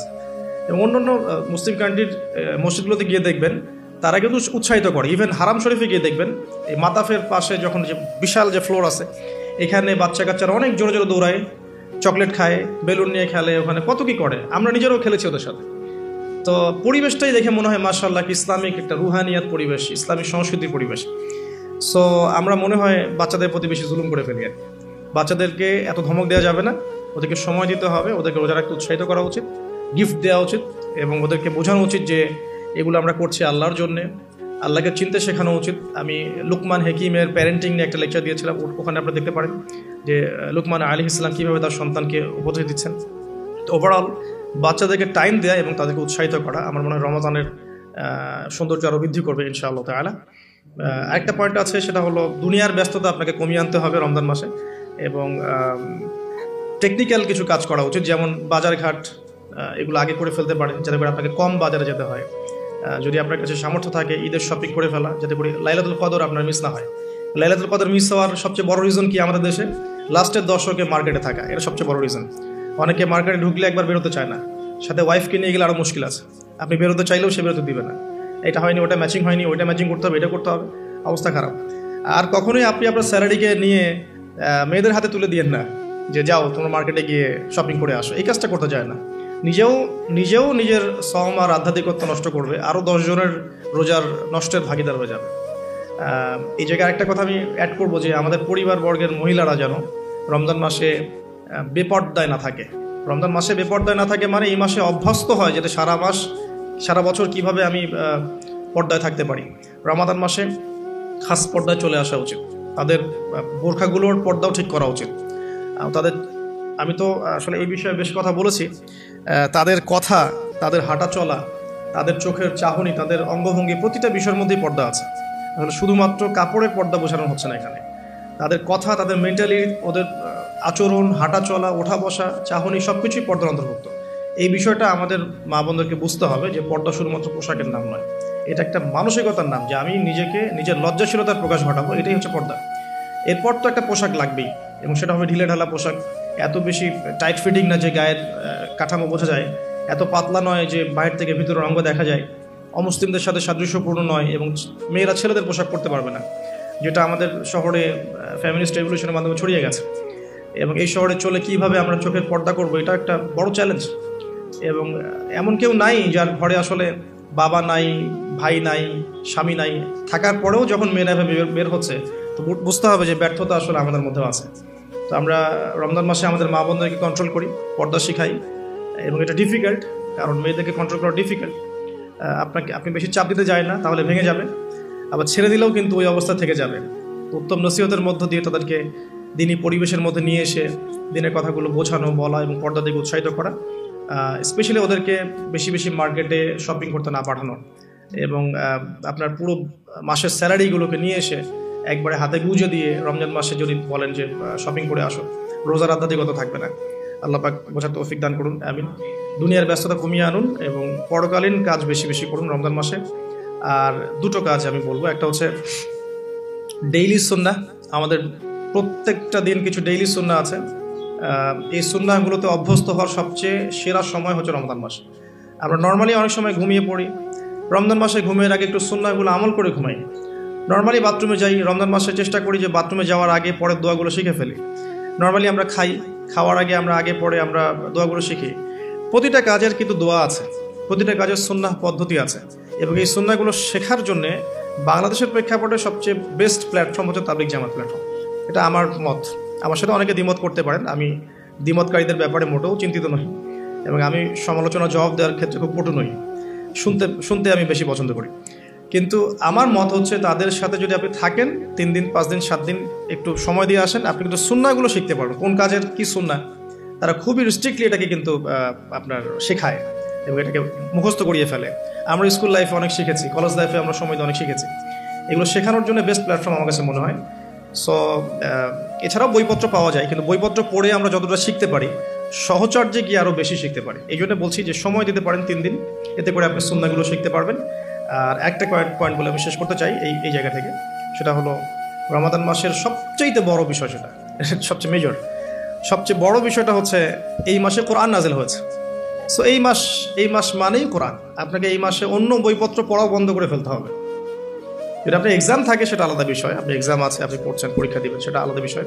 আর দেখা যায় বেশি এক্সামগুলো এই মাসেই হয়ে যায়, খেলাধুলার সিজন এই মাসে হয়ে যায়।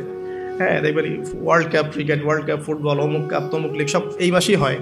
এগুলো কাকতালীয়ভাবে হয় না, আসলে নিত্য প্রয়োজনীয় দাম বেড়ে যায়। এই মাসটাকে কেন্দ্র করে অনেক শয়তানি কাজও হয়ে যায়, কারণ শয়তান তো জানে যে এই মাসে তো আমি লক থাকবো। তো এই মাস আসার আগে আমাকে কাজগুলো পুরো প্ল্যানিংভাবে করে ফেলা উচিত, যাতে করে আমি লক থাকলেও সিস্টেম চলতে থাকে। আসলে তাই হয় আর কি, বিষয়টা এমনই থাকে। যাই হোক, রমজান মাস মানেই কোরআন। তো এই মাসে কোরআনকে সময় দিতে হবে আপনাকে টোটালি ডিভোটেড হতে হবে কোরআনের প্রতি। আমি কয়েকটা ক্লাসিফিকেশন বলে দিই যে যারা কোরআন পড়তেই জানেন না, একদমই পড়তে জানেন না, তাদের জন্য এই মাসের টার্গেট হচ্ছে আমি 30 দিনে মিনিমাম কোরআন তেলাওয়াত করা শিখবো। অ্যাটলিস্ট তিলাওয়াত আপনি টার্গেট করেন যে আমার টার্গেট এই মাসে তিলাওয়াত শেখা। যারা তিলাওয়াত করতে জানেন তাদের টার্গেট এই মাসে একবার হিফজ করা, একবার রিডিং পড়া, একবার খতম দেওয়া, জাস্ট খতম। আপনি শুরু থেকে শেষ পর্যন্ত একবার খতম দিবেন। পার ডে আপনি একটা করে পারা তিলাওয়াত করবেন। যে তিলাওয়াত করতে পারে তার জন্য এটা, যে হিফজ করেছে তার জন্য এই মাসের টার্গেট হচ্ছে তাকে আবার পুরো হিফজটাকে এই মাসে চর্চা করতে হবে। এটা তার লেভেলটা একটু বেশি, লেভেল ওয়াইজ এক এক মানুষের যোগ্যতা এক এক রকম। কেউ তিলাওয়াত করতেই জানে না, তার টার্গেট হচ্ছে আমি এই মাসে তিলাওয়াত করা শিখবো। অনলাইনে হোক অফলাইনে হোক এনি হোক আপনাকে শিখতে হবে। অনলাইনে কোর্স করানো হচ্ছে, অনেকে করাচ্ছে, আপনার অ্যাড যুক্ত হয়ে শিখেন। অফলাইনে শিখতে পারলে বেশি ভালো হয়। তারপরে যে তিলাওয়াত করতে জানে, ডেইলি একটা করে পারা পড়লে তার এক মাসে এক খতম হয়ে যাবে ইনশাআল্লাহ। যে হাফেজ, সে এই পুরো মাসটাতে কোরআনটাকে হিফজ করবে, আবার হিফজ করবে, চর্চা করবে, তারাবির নামাজ পড়াবে, দেখবেন তার হিফজটাকে সে আবার রিগেইন করতে পারবে। তার চেয়ে উঁচু লেভেলে যারা আছে, যারা একটু আরবি বোঝে, আরবি গ্রামার বোঝে বা কোরআনের তাফসীর পড়তে পারে, আলহামদুলিল্লাহ তাদের জন্য এই মাসের টার্গেট হচ্ছে প্রত্যেক দিন এক পারা করে অর্থসহ পড়বে। তিলাওয়াত তো করবেই, তিলাওয়াত করবে এবং একটা একটা করে আয়াতের অর্থ দেখবে, তাফসীরগুলো দেখবে, একাধিক তাফসীরকে সামনে নিয়ে বসবে। একটা আয়াতের অনেক শানে নজুল থাকে, প্রাসঙ্গিক ব্যাখ্যা থাকে, হাদিস থাকে, এগুলো বিভিন্ন তাফসীর থেকে পড়বে। আমি কখনো বলি না যে এই তাফসীরই পড়তে হবে, যেটা আপনার কাছে বেস্ট মনে হয়। অনেকে জালালাইনকে বেস্ট মনে করেন, অনেকে ইবনে কাসিরকে বেস্ট মনে করেন, কেউ আছেন মারিফুল কোরআনকে ভালো মনে করেন। যার কাছে যেটা বেটার মনে হয় আপনি সেটাই নেন, বা একাধিক তাফসীর নেন, নিয়ে পার ডে প্রত্যেক রমাদান একটা করে পারা আপনি শেষ করেন। রোজা রেখে পড়েন, ইফতার করে পড়েন। একবারে পড়তে যদি আপনি বোর হয়ে যান তাহলে আপনি ভাগ করে নেন, আমি প্রথম 10 পৃষ্ঠা শেষ করবো, তারপরে 10 পৃষ্ঠা শেষ করবো, এভাবে পড়েন। অ্যাটলিস্ট আপনি পুরো দিনে এক পারা শেষ করেন, ঘুমানোর আগে যেন এক পারা শেষ হয়, আল্লাহ পাক তৌফিক দান করলে আমি। আর এরপরে আমি বলবো যারা কোরআনের তিলাওয়াতে পারদর্শী, হিফজ করতে পারেন, মাশাআল্লাহ অর্থ বোঝেন, এই মাসে তাদের দায়িত্ব আরও বেশি। তাদের দায়িত্ব হচ্ছে এই মাসে কোরআন মানুষকে শেখানো হয়, মানুষকে শেখানো এবং মানুষকে কোরআনের মেসেজগুলো পৌঁছে দেয়া, দার্স দেয়া, কোরআন কেন্দ্রিক আলোচনা করা, কোরআনের হালাকাগুলো করা। এতে করে কোরআন সূরা ওয়াইজ মানুষকে শেখানো যাবে, মেসেজ পৌঁছে দেওয়া যাবে। আর একটা জিনিস আমাদের সবার উপরই দায়িত্ব, সেটা হলো কোরআনের শিক্ষাগুলোকে প্রচার করা, নিজের পরিবারে, মুসলিম অমুসলিম সবার মাঝেই এটাকে প্রচার করা। এতে করেই দেখবেন কোরআনের বিধিবিধানগুলো ইনশাআল্লাহ এমন একটা বিশ্ব আসবে যেখানে বাস্তবায়িত হবে ইনশাআল্লাহ আযজা ওয়া জাল। আর লাস্ট পয়েন্ট হচ্ছে শেষ দশকের লাইলাতুল কদর তালাশ করতে হবে। এই শেষ দশকটাকে কোনোভাবেই নষ্ট করা যাবে না, শপিংয়ের মাধ্যমে বা দুনিয়াবি কাজের মাধ্যমে কোনোভাবেই নষ্ট করা যাবে না। 27 রাতেই লাইলাতুল কদর হবে কোনো গ্যারান্টি নাই। 21, 23, 25, 27, 29 5টা রাতেই জাগতে হবে মিনিমাম। তারাবির নামাজ পড়বো অবশ্যই, এর সাথে সাথে শেষ রাত্রে উঠতে হবে। এই 5টা রাত ঘুমানোর কোনো সুযোগ নাই, এবং পরিবারবর্গকে জাগাতে হবে। কিছু সাইন অ্যান্ড সিমটমস আছে, আপনি হয়তো দেখতে পারেন এই 10টা রাতের মধ্যে কোনো একটা বৃষ্টি হচ্ছে, ওয়েদার খুব সুন্দর, যদিও শহর কেন্দ্রিক জায়গায় বোঝাটা ডিফিকাল্ট। হ্যাঁ, সূর্যোদয়ের পর একটু আলোটা বেশি থাকতে পারে। এছাড়া মুমিন বুঝতে পারবে সেদিন ইবাদত করলে তার ভিতরে ইবাদতের স্বাদ বেশি পাবে। সে ওই রাতে চোখ দিয়ে পানি পড়বে, কারণ ওই রাতেই জিবরাইল আলাইহিস সালাম ফেরেশতাদেরকে নিয়ে নেমে আসেন এবং মুমিনদের জন্য দোয়া করতে থাকেন। তো লাইলাতুল কদর তালাশ করাটা সবচেয়ে বেশি ইম্পর্টেন্ট শেষ দশকে। এর জন্য সবচেয়ে ভালো পদ্ধতি হচ্ছে ইতিকাফ করা। যারা পসিবল হবে রমাদানের শেষ দশকটা ইতিকাফ করতে পারেন, ইনশাআল্লাহ আযজা ওয়া জাল আশা করা যায় তারা লাইলাতুল কদর অবশ্যই পেয়ে যাবেন ইনশাআল্লাহ তাআলা। আমি অনেক কথা বললাম, যেগুলো করার আমি একটু রিভিউ করছি, এবং আর 5টা মিনিট সময় নেব আমি। কিছু বিষয় আছে যেগুলো আবার করাও যাবে না, আমি প্রথম থেকে আবার একটু রিভিউ করছি। যে এই রমাদান মাসের মূল উদ্দেশ্য হচ্ছে তাকওয়া অর্জন করা। এই তাকওয়া আমাদেরকে শক্তি দিবে, এই শক্তি দিয়ে আমরা কি করব, আল্লাহ পাকের দিনটাকে স্ট্যাবলিশ করব, এটা আমাদের মূল কাজ। এবং এই 3টা জিনিস একসাথেই হয়েছে, কিবলা পরিবর্তন, নতুন জাতির উত্থান, এবং আপনার রমাদানের সঙ্গে ফরজ করা। আর এই মাসেই কোরআন নাজিল হয়েছে, আবার এখানেই বদর হয়েছে। স্টার্টিং আমরা করব প্রথমত কিছু কাজের মধ্য দিয়ে। প্রথমত তারাবির সালাত, যে সালাতের আমরা কোয়ান্টিটির চাইতে কোয়ালিটিকে বেশি গুরুত্ব দেবো ইনশাআল্লাহ আযজা ওয়া জাল।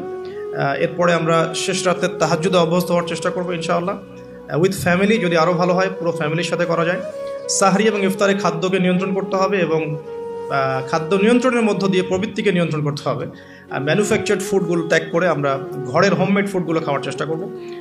5 ওয়াক্ত সালাত জামাতে আদায় করার চেষ্টা করবো ইনশাআল্লাহ তাআলা। 5 ওয়াক্ত ফরজ নামাজের সাথে ডেইলি মিনিমাম 12 রাকাত সুন্নাহ আদায় করার চেষ্টা করতে হবে। বেশি বেশি দোয়া করা সওম রাখা অবস্থায়। দোয়ার জন্য আমি একটা বই সাজেস্ট করেছি, হিসনুল মুসলিম, এবং দোয়া করার আদব এবং দোয়া কবুলের সময়গুলো লক্ষ্য করে দোয়া করতে হবে। আল্লাহ তৌফিক দান করুন। আমি বেশি বেশি জিকির করব, চলতে ফিরতে অলওয়েজ জিকির উপর থাকবো, আজে বাজে কথা কম বলে সুবহানাল্লাহ, আলহামদুলিল্লাহ, আল্লাহু আকবার, লা ইলাহা ইল্লাল্লাহ এগুলো বেশি বেশি পড়বো। আমরা জ্যামটাকেও কাজে লাগাতে পারি, সেটা বলেছি। এবং এমন এমন কথা এবং কাজে সময় নষ্ট করব না যেগুলো আমাদের মনের আধ্যাত্মিকত্ব নষ্ট করে দেয়। দুজন মুসলিম বসে কথাও বলি, দিন সংক্রান্ত কোনো কথা আলোচনা করলে কোনো সমস্যা হবে না ইনশাআল্লাহ।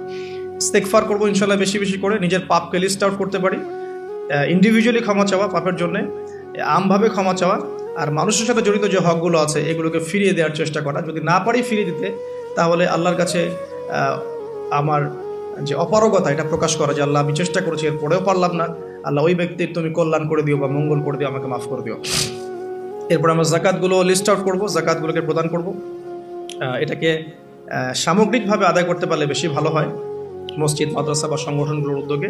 আল্লাহ পাক তৌফিক এনায়েত করুন। বেশি বেশি নফল সাদাকা করব আমরা, স্পেশালি সাদাকাতুল ফিতর। রমাদান মাসের ঈদের প্রজেক্ট এবং রমাদানের খাদ্য বিতরণ প্রজেক্ট আমরা করতে পারি। অন্যদেরকে বেশি বেশি ইফতার করাতে পারি। আত্মীয়তার বন্ধনগুলো আমরা অটুট রাখার চেষ্টা করব, এবং যে বন্ধনগুলো ভেঙে গেছে এইগুলোকে রমাদানে জুড়ে নেওয়ার চেষ্টা করা উচিত। আমরা পরিবারকে টাইম দেবো ইনশাআল্লাহ তাআলা। স্পেশালি ছোটদেরকে উৎসাহিত করব ইসলামিক কালচারগুলো ফলো করার জন্য, এবং আমাদের সাথে এই রমাদানের সৌন্দর্যগুলোতে অংশ নেওয়ার জন্য। তারাও আমাদের সাথে নামাজে যাবে, তারাবিতে যাবে, তারাও আমাদের লেবাসগুলো পড়বে, একসাথে ইফতার করবো ইনশাআল্লাহ। একটা ইসলামিক সংস্কৃতি আমাদের পরিবারের মধ্যে প্রতিষ্ঠা করার চেষ্টা করতে হবে। দুনিয়ার ব্যস্ততাকে কমিয়ে আনতে হবে, এবং টেকনিক্যালি কিছু কাজ আগেই করে ফেলা, যাতে করে রমাদান মাসে আমাকে বাইরে বেশি সময় দিতে না হয়।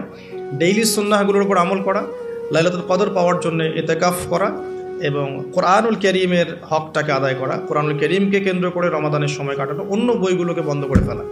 ইভেন অন্য ইসলামিক যে বইগুলো আছে বিষয়ভিত্তিক, এগুলোকেও পড়া কমিয়ে দিয়ে শুধু কোরআনের উপর থাকার চেষ্টা করলে বেশি ভালো হবে, কোরআন এবং হাদিসের বইগুলোর উপরে। আল্লাহ পাক আমাদেরকে এই কাজগুলো করার তৌফিক দান করুন, এবং এগুলোকে ধরে রাখার তৌফিক দান করুন। এই কাজগুলো যেন আমরা সারা বছর ধরে রাখতে পারি, সেই তৌফিক আল্লাহ পাক দান করুন। আর শেষ করার আগে আমি 2 মিনিটে কিছু কথা বলতে চাই। সেটা হলো যে আল্লাহ পাক সওমকে এভাবে দেননি যে নামাজ পড়বে, ভালো কাজগুলো করবে, আপনার খাবার ত্যাগ করবে, স্ত্রী সহবাস ত্যাগ করবে, পানীয় ত্যাগ করবে, তাহলেই তুমি সফল হয়ে যাবে। ব্যাপারটা কিন্তু আসলে এমনও নয়। আরেকটা মেজর পয়েন্ট আছে, সেটা হচ্ছে সওম রাখা অবস্থায় কিছু কাজ করাও যাবে না। স্পেশালি সওম রাখা অবস্থায় আমাদের মিথ্যা বলা যাবে না, সওম রাখা অবস্থায় গীবত করা যাবে না, সওম রাখা অবস্থায় আমরা অন্যের সাথে হিংসা করতে পারবো না, পরশ্রী কাতর হতে পারবো না, রিবা বা সুদ খেতে পারবো না, সওম রেখে মাদক খেতে পারবো না, স্পেশালি ইফতার করার পরে সিগারেট ধরতে পারবো না আমরা আসলে, ঠিক আছে?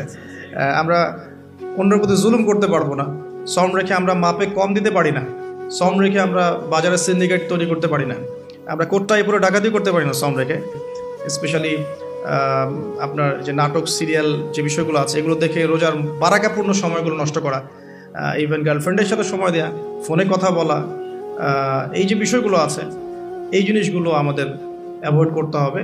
যাবতীয় রকম হিংসা বিদ্বেষ, ঝগড়া, মারামারি, হানাহানি, কাটাকাটি যা কিছু আছে আল্লাহ পাক যত কিছুকে হারাম করেছেন, এই বিষয়গুলো না ছাড়তে পারলে কিন্তু লাআল্লাকুম তাত্তাকুনের এই শিক্ষায় আমরা আসতে পারবো না। আমি আবারও বলছি, শুধুমাত্র ভালো কাজগুলো যেগুলো বলেছি লিস্ট আউট করে এগুলো করলেই সব কিছু হয়ে যাবে না, যতক্ষণ না এই খারাপগুলোকেও ছাড়তে পারছে। রোজা রেখে কেউ যদি মিথ্যা বলে, বেপর্দায় চলে, অশ্লীল কাজ করে, অন্যের ক্ষতি করে, জুলুম করে, চুরি করে, সুদ খায়, হ্যাঁ, মাদক দ্রব্যের সাথে সংশ্লিষ্ট থাকে বা ফ্রি মিক্সিংয়ে থাকে, রোজা কিন্তু ভেঙে যাবে। এক কথায় মাসআলা হচ্ছে রোজা কিন্তু থাকবে না, রোজা ভেঙে যাবে। একটা হাদিসই যথেষ্ট। নবী সাল্লাল্লাহু আলাইহি ওয়াসাল্লাম বলেছেন, সেই ব্যক্তির সওমে আল্লাহর কিছুই এসে যায় না যে ব্যক্তি রোজা রেখেছে কিন্তু অশ্লীল কাজ ছাড়তে পারে না। তো একটা অশ্লীল কাজ ছাড়তে না পারলে যদি এই ক্ষতি হয়, তাহলে রোজা রেখে কীভাবে সুদ খেতে পারে মানুষ, কীভাবে মানুষ রোজা রেখে অন্যের উপর জুলুম করতে পারে, ফ্রি মিক্সিং কেমন করে করতে পারে, বা কেমন করে আপনি রোজা ভেঙেই মাদকের সাথে সম্পৃক্ত হতে পারেন, এই কাজগুলো রোজাকে নষ্ট করে ফেলবে। তো এগুলো দূরে থাকাটাই বড় চ্যালেঞ্জ। এই যে কাজগুলোর কথা আমি প্রথমে বলেছি এগুলো করবে কিন্তু সবাই কম বেশি সবাই কাজগুলো করবে। আল্লাহ পাকের মনোনীত যারা বান্দা ইনশাআল্লাহ তাআলা, তারা এই কাজগুলো করার পাশাপাশি এই হারাম কাজগুলো ছাড়তেও পারবে ইনশাআল্লাহ। আর তারা যদি ছাড়তে পারে তাহলে ওই যে কুতিবা আলাইকুমুস সিয়াম কামা কুতিবা আলাল লাযিনা মিন ক্বাবলিকুম, শেষের অংশটা লাআল্লাকুম তাত্তাকুন, এই তাকওয়া এই তাকওয়া অর্জিত হবে এইগুলো ছাড়ার মধ্য দিয়ে ইনশাআল্লাহ তাআলা। আল্লাহ পাক আমাদের সবাইকে পরিপূর্ণভাবে রমাদানের সওম ইউটিলাইজ করার তৌফিক দান করুন, এবং যে কাজগুলো আল্লাহ পাক পছন্দ করেন রমাদান মাসের সওম রেখে এগুলোকে বেশি বেশি করার তৌফিক দান করুন, এবং আল্লাহ পাকের যাবতীয় যে নিষেধগুলো আছে এগুলোকে আল্লাহ পাক বর্জন করার তৌফিক আমাদের সবাইকে দান করুন, যাতে করে আমরা ঈদ উল ফিতরের দিনে পরিপূর্ণ নিষ্পাপ হতে পারি। যেমনটা হাদিসে এসেছে, যে ব্যক্তি সওম রাখার মতো সওম রাখবে সে ব্যক্তি ঈদ উল ফিতরের দিনে এমনভাবে নিষ্পাপ হয়ে যাবে যে তার মা তাকে সেদিন জন্ম দিয়েছে। তো একটা আয়াত আছে, ক্বাদ আফলাহা মান তাযাক্কা ওয়া যাকারা ইসমা রাব্বিহি ফাসাল্লা। সেই ব্যক্তি সফল হয়েছে যে ব্যক্তি আত্মশুদ্ধি অর্জন করতে পেরেছে এবং তার রবের নাম স্মরণ করতে করতে সে নামাজে গিয়েছে। এটা কিন্তু ঈদ উল ফিতরের নামাজকে বোঝানো হয়েছে, যে সে ব্যক্তি সফল হয়েছে যে ব্যক্তি আত্মশুদ্ধি অর্জন করতে পেরেছে। আত্মশুদ্ধি অর্জন করেছে রমাদানে এই পুরো কাজগুলো করার মধ্য দিয়ে এবং এই পুরো বিষয়গুলো ছাড়ার মধ্য দিয়ে। এবার সকালবেলা সে তাকবীর দিচ্ছে, আল্লাহু আকবার লা ইলাহা ইল্লাল্লাহ, আল্লাহু আকবার ওয়ালিল্লাহিল হামদ। এটা বলতে বলতে সে ঈদগাহে যাচ্ছে। এই ব্যক্তি ইনশাআল্লাহ তাআলা সদ্য প্রসূত সন্তানের মতো নিষ্পাপ হয়ে যাবে ইনশাআল্লাহ তাআলা। ব্যক্তি আল্লাহর সন্তুষ্টির জন্য গরমের সময় সওম রাখবে, গ্রীষ্মকালে সওম রাখবে, পিপাসার্ত থাকবে, আল্লাহ রাব্বুল আলামিন কিয়ামতের দিন তৃষ্ণার দিন তাকে পানি পান করাবেন ইনশাআল্লাহ। এরপর একটা হাদিস আছে যেটা হচ্ছে জান্নাতের দরজার ওয়াদা। রাসূলুল্লাহ সাল্লাল্লাহু আলাইহি ওয়াসাল্লাম ইরশাদ করেছেন, জান্নাতে একটা স্পেশাল দরজা আছে যার নাম রাইয়ান। কিয়ামতের দিন শুধুমাত্র এই দরজা দিয়ে রোজাদারদেরকেই প্রবেশ করানো হবে। যখন তারা প্রবেশ করবে এই দরজা বন্ধ করে দেওয়া হবে, তাদের পরবর্তীতে এই দরজা দিয়ে কেউ প্রবেশ করতে পারবে না। হাদিসটা সহিহ বুখারীর মধ্যে এসেছে, মুসলিমে এসেছে 1152 নম্বর হাদিস। আরও কিছু হাদিস আমরা পড়ে সামনে যাচ্ছি। নবী করিম সাল্লাল্লাহু আলাইহি ওয়াসাল্লাম ইরশাদ করেছেন যে সওম এবং কোরআন, আমি আবারও বলছি রমাদান মাসে কোরআন নাজিল হয়েছে, আর এই হাদিসেও এসেছে সওম এবং কোরআন কিয়ামতের দিন বান্দার পক্ষে সুপারিশ করবে। সওম বলবে, ইয়া রব, হে আমার রব, আমি তাকে খাবার এবং যৌন প্রবৃত্তি থেকে বিরত রেখেছিলাম, অতএব তার ব্যাপারে আমার সুপারিশ কবুল করুন। কোরআন বলবে, হে আল্লাহ, আমি তাকে রাতের বেলা ঘুম থেকে বিরত রেখেছি, সে রাত জেগে আমাকে তেলাওয়াত করেছে, মানে কিয়ামুল লাইল এবং তাহাজ্জুদ এবং তারাবির সালাতে তেলাওয়াত করেছে, হে আল্লাহ, আপনি তার পক্ষে আমার সুপারিশ কবুল করুন। রাসূলুল্লাহ সাল্লাল্লাহু আলাইহি ওয়াসাল্লাম বলছেন তাদের উভয়ের সুপারিশই কবুল করা হবে ইনশাআল্লাহ তাআলা। হাদিসটা মুস্তাদরাক হাকিমে এসেছে 2080 নম্বর হাদিস। আরেকটা বিখ্যাত হাদিস যেটা আপনারা সবাই জানেন, যে মান সামা রমাদান ঈমানান ওয়া ইহতিসাবান গুফিরা লাহু মা তাকদ্দামা মিন যামবিহি। যে ব্যক্তি ঈমানের সাথে সওয়াবের আশায় রমাদান মাসের সবগুলো সওম রাখবে, ঈমানের সাথে সওয়াবের আশায় রমাদান মাসের সবগুলো সওম রাখবে, রাসূল সাল্লাল্লাহু আলাইহি ওয়াসাল্লাম বলেছেন গুফিরা লাহু মা তাকদ্দামা মিন যামবিহি, তার পূর্বের জীবনের সমস্ত গুনাহ আল্লাহ পাক মাফ করে দেবেন ইনশাআল্লাহ। অন্য হাদিসে এসেছে, যে ব্যক্তি রমাদান মাসে সওম রাখবে দিনের বেলা এবং রাতের বেলা কিয়ামুল লাইল পড়বে বা তারাবির নামাজ পড়বে বা তাহাজ্জুদ আদায় করবে, গফির লাহু মা তাকদ্দামা মিন যামবিহি, তার পূর্বের সমস্ত গুনাহ আল্লাহ পাক মাফ করে দিবেন। রোজাদারের আনন্দের মুহূর্ত সম্পর্কে হাদিস এসেছে, যে আবু হুরায়রা রাদিয়াল্লাহু আনহু থেকে বর্ণিত আছে, নবী করিম সাল্লাল্লাহু আলাইহি ওয়াসাল্লাম বলেছেন যে রোজাদারের জন্য দুটা আনন্দের মুহূর্ত আছে যখন সে আনন্দিত হবে। তার প্রথমটা হচ্ছে যখন সে ইফতার করে, এবং দ্বিতীয়টা হচ্ছে যখন সে তার রবের সাথে সাক্ষাৎ করবে, মিলিত হবে। এই দুটো সময়ে আল্লাহ রাব্বুল আলামিন তাকে আনন্দিত করে দিবেন ইনশাআল্লাহ তাআলা। অন্য বর্ণনা এসেছে যে যখন সে আল্লাহর সাথে মিলিত হবে বা আল্লাহর সাথে সাক্ষাৎ করবে কিয়ামতের দিন, আল্লাহ পাক তাকে এত পুরস্কার দিবেন যাতে সে আনন্দিত হয়ে যাবে ইনশাআল্লাহ আযজা ওয়া জাল্লা। হাদিসটা বুখারীতে এসেছে 1904 নম্বর হাদিসে। আরেকটা হাদিস কোট করেছি আমি, সেটা হচ্ছে হযরত আব্দুল্লাহ বিন আমর রাদিয়াল্লাহু আনহু থেকে বর্ণিত আছে, রাসূলুল্লাহ সাল্লাল্লাহু আলাইহি ওয়াসাল্লাম ইরশাদ করেছেন যে ইফতার করার সময় যখন সায়েম ব্যক্তি ইফতার করবে, ইফতার করার সময় সে যেন দোয়া করে, ইফতার করার সময় সে যেন দোয়া করে, কারণ তখনকার দোয়া ফেরত দেয়া হয় না, অর্থাৎ দোয়া কবুল হবে রোজাদারের ইনশাআল্লাহ আযজা ওয়া জাল্লা। আর এই হাদিসটা আমি এবারই প্রথম পেয়েছি, আগে আমি এই টপিক নিয়ে কথা বলার সময় হাদিসটা কোট করিনি কখনো। আমার কাছে মনে হলো যে হাদিসটা শেয়ার করা দরকার। হাদিসটা এসেছে মুসনাদ আহমদের মধ্যে 23070 নম্বর হাদিস, যে হযরত আব্দুল্লাহ ইবনে আব্বাস রাদিয়াল্লাহু আনহু থেকে বর্ণিত আছে, রাসূলুল্লাহ সাল্লাল্লাহু আলাইহি ওয়াসাল্লাম ইরশাদ করেছেন যে মাসের 3টা সওম, এক মাসের 3টা সওম আমরা যেটা রাখি, মাসিক 3টা সওম, আইয়ামে বীজের, এবং বছরের 1 মাসের সওম অর্থাৎ রমাদান মাসের সওম, এই দুটো কাজ মানুষের অন্তরের রোগ, মনের যে রোগগুলো আছে, স্পেশালি এখানে লেখা আছে মনের রোগের মধ্যে স্পেশালি হিংসা বিদ্বেষ দূর করে দেয়, যেটা এখনকার জেনারেশনের জন্য খুব বেশি ইম্পর্টেন্ট। কারণ আমরা এই বিষয়টাই দেখি, শয়তান যেন হিংসা বিদ্বেষ মুসলিমদের কাছেই বিক্রি করেছে, ব্যাপারটা এখন এমনটাই দেখা যাচ্ছে। আল্লাহ পাক আমাদেরকে বোঝার তৌফিক দান করুন, আমিন। এবং সবশেষে আবু উমামা রাদিয়াল্লাহু আনহু থেকে বর্ণিত আছে যে তিনি বলছেন যে আমি রাসূল সাল্লাল্লাহু আলাইহি ওয়াসাল্লামকে গিয়ে বললাম যে ইয়া রাসূলুল্লাহ সাল্লাল্লাহু আলাইহি ওয়াসাল্লাম, আমাকে এমন একটা কাজের কথা বলে দিন যে কাজটা করলে আমি নাজাত পেয়ে যাব বা আমি জান্নাতে চলে যাব ইনশাআল্লাহ, আমি পুরস্কার পাবো ইনশাআল্লাহ, জাহান্নাম থেকে বাঁচবো। নবী করিম সাল্লাল্লাহু আলাইহি ওয়াসাল্লাম বললেন, তুমি সাওম রাখো, কেননা এর চেয়ে তুলনীয় কোনো আমল নেই। তিনি বলছেন, আমি আবারও জিজ্ঞাসা করলাম আর কি করবো ইয়া রাসূলুল্লাহ? তিনি বললেন, তুমি সাওম রাখো, এর সমতুল্য কিছু নেই। তিনি বলছেন, আমি আবারও বললাম ইয়া রাসূলুল্লাহ, এরপর আমি কি করব? তিনি বলছেন, তুমি সাওম রাখো, এর সমতুল্য কোনো আমল নেই। আল্লাহ পাক আমাদেরকে হাদিসগুলো বোঝার তৌফিক দান করুন, আমিন। এই হাদিসগুলো আপনারা আগেও শুনেছেন, তবে আমি ফজিলত থেকে শুরু করলাম এই কারণে যে আমরা এগুলোর সামারি যদি মাথায় নেই তাহলে বিষয়টা এমন দাঁড়াচ্ছে যে রমাদান মাস কোরআন নাজিলের মাস, যে মাসটা মুসলিমদেরকে তাকওয়া দিবে, শক্তি দিবে, ঈমানের শক্তি, যার ফলশ্রুতিতে মুসলিমরা ইনশাআল্লাহ আল্লাহ পাকের জমিনে আল্লাহ পাকের দিনটা প্রতিষ্ঠা করতে পারবে, নিজের ব্যক্তি জীবনে পারবে, পরিবারে পারবে, আস্তে আস্তে সমাজে আল্লাহ পাক সামর্থ্য দিলে আরও বড় পরিসরে। এর জন্য যে তাকওয়ার দরকার, যে শক্তির দরকার এবং যে কিতাবের দরকার, 3টা বিষয় রমাদান মাসের সাথে সম্পৃক্ত। এর ফজিলত সম্পর্কে আমরা জানলাম যে আমরা যদি আল্লাহর সন্তুষ্টির জন্য এই পুরো মাস সাওম রাখি ঈমানের সাথে, আল্লাহ পাক পূর্বের সমস্ত গুনাহ মাফ করে দিবেন। আমরা জানলাম রোজাদারের মুখের গন্ধ আল্লাহর কাছে মেশকাম্বরের চেয়ে বেশি প্রিয়। আমরা জেনেছি এই মাসে কোরআন নাজিল হয়েছে। আমরা জেনেছি রোজাদারদেরকে রাইয়ান নামক দরজায় প্রবেশ করানো হবে। নবী করিম সাল্লাল্লাহু আলাইহি ওয়াসাল্লাম স্পেশালি নসিহত করছেন, তুমি সাওম রাখো, এর চেয়ে সমতুল্য কোনো আমল নেই। এটা আমাদের হিংসা বিদ্বেষও দূর করবে। এরকম অসীম ফজিলতপূর্ণ এই মাসে কিভাবে আমরা এটাকে ইফেক্টিভ রমাদান হিসেবে কাটাতে পারি, এটাই চ্যালেঞ্জ। এবং আমার টপিকটা এটাই। আমি এতক্ষণ যে কথাগুলো বলেছি এগুলো শুধু ভূমিকা, আমি মূল জায়গায় এখন যাচ্ছি যে কিভাবে আপনি এবং আমি রমাদান মাসের এই পুরো সময়টাকে ইফেক্টিভলি কাজে লাগাতে পারবো, যাতে করে এই উদ্দেশ্যগুলো অ্যাচিভ করা যায়। উদ্দেশ্যগুলো মাথায় রাখবো।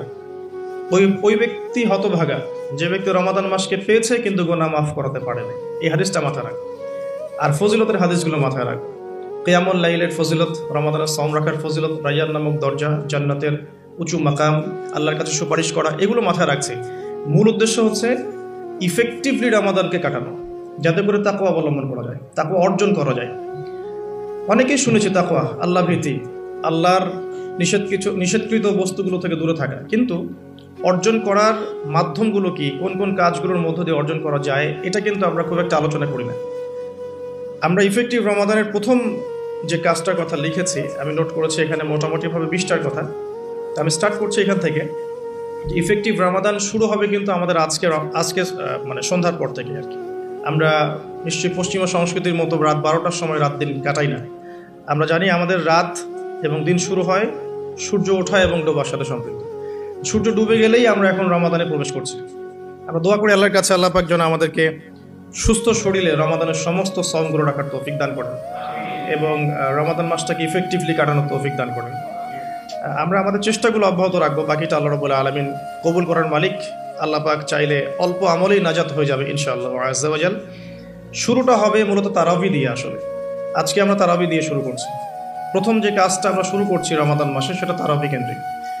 তো আমরা সবাই চেষ্টা করব প্রথমত যে তারাবির সালাত জামাতের সাথে পড়ার জন্য, এবং তারাবির সালাতটাকে বর্তমান প্রচলিত 3G 4G সালাতের মতো না করা এবং সালাতের মধ্যে সৌন্দর্য নিয়ে আসা।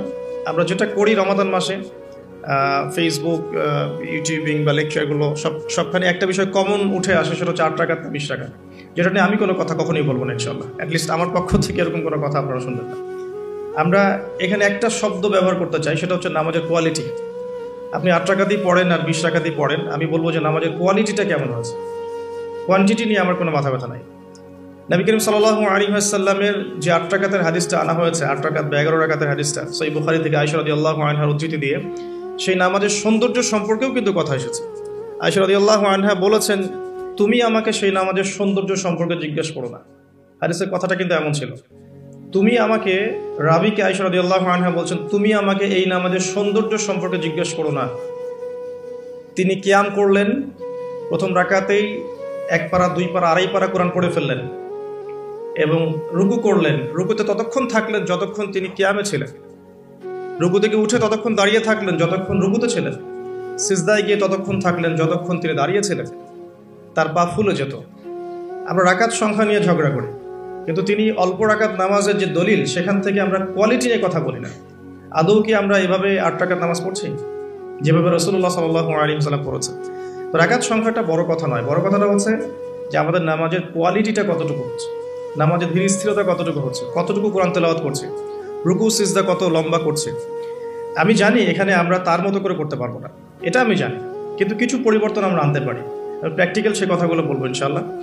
যেমন নর্মালি আমরা নামাজ দাঁড়িয়ে হয়তো সূরা ফাতিহা পড়ি, সূরা ফাতিহা পড়ার পরে আমরা একটা সূরা মিলিয়ে পড়ি। আমরা রমাদান মাসের সওমে একটা সূরার জায়গায় আরও কয়েকটা সূরা মিলিয়ে পড়তে পারি। আপনার কিয়ামটা কিন্তু লম্বা হবে। হয়তো আপনি হাফেজ নন, কিন্তু আপনি চাইলে কিন্তু কয়েকটা ছোট ছোট সূরা একসাথে পড়তে পারেন, যাতে করে আপনার টাইমটা কিন্তু লম্বা হচ্ছে, আপনার কিয়ামটা লম্বা হচ্ছে। এবার আপনি রুকু করছেন, রুকুতে গিয়ে আমরা সাধারণত একটা তাসবিহ পড়ে ফেলি, সুবহান রাব্বিয়াল আযীম, সবাই এটাই পড়ি। ম্যাক্সিমাম মানুষ 3 বার পড়ে আমার জানা মতে। রমজান মাসে আপনি এটাকে সৌন্দর্যমণ্ডিত করতে পারেন। আপনি চাইলে আরও একটা তাসবিহ অ্যাড করতে পারেন, সুবহানাকা আল্লাহুম্মা রাব্বানা ওয়া বিহামদিকা আল্লাহুম্মা গফিরলি, এটা একটা তাসবিহ আছে।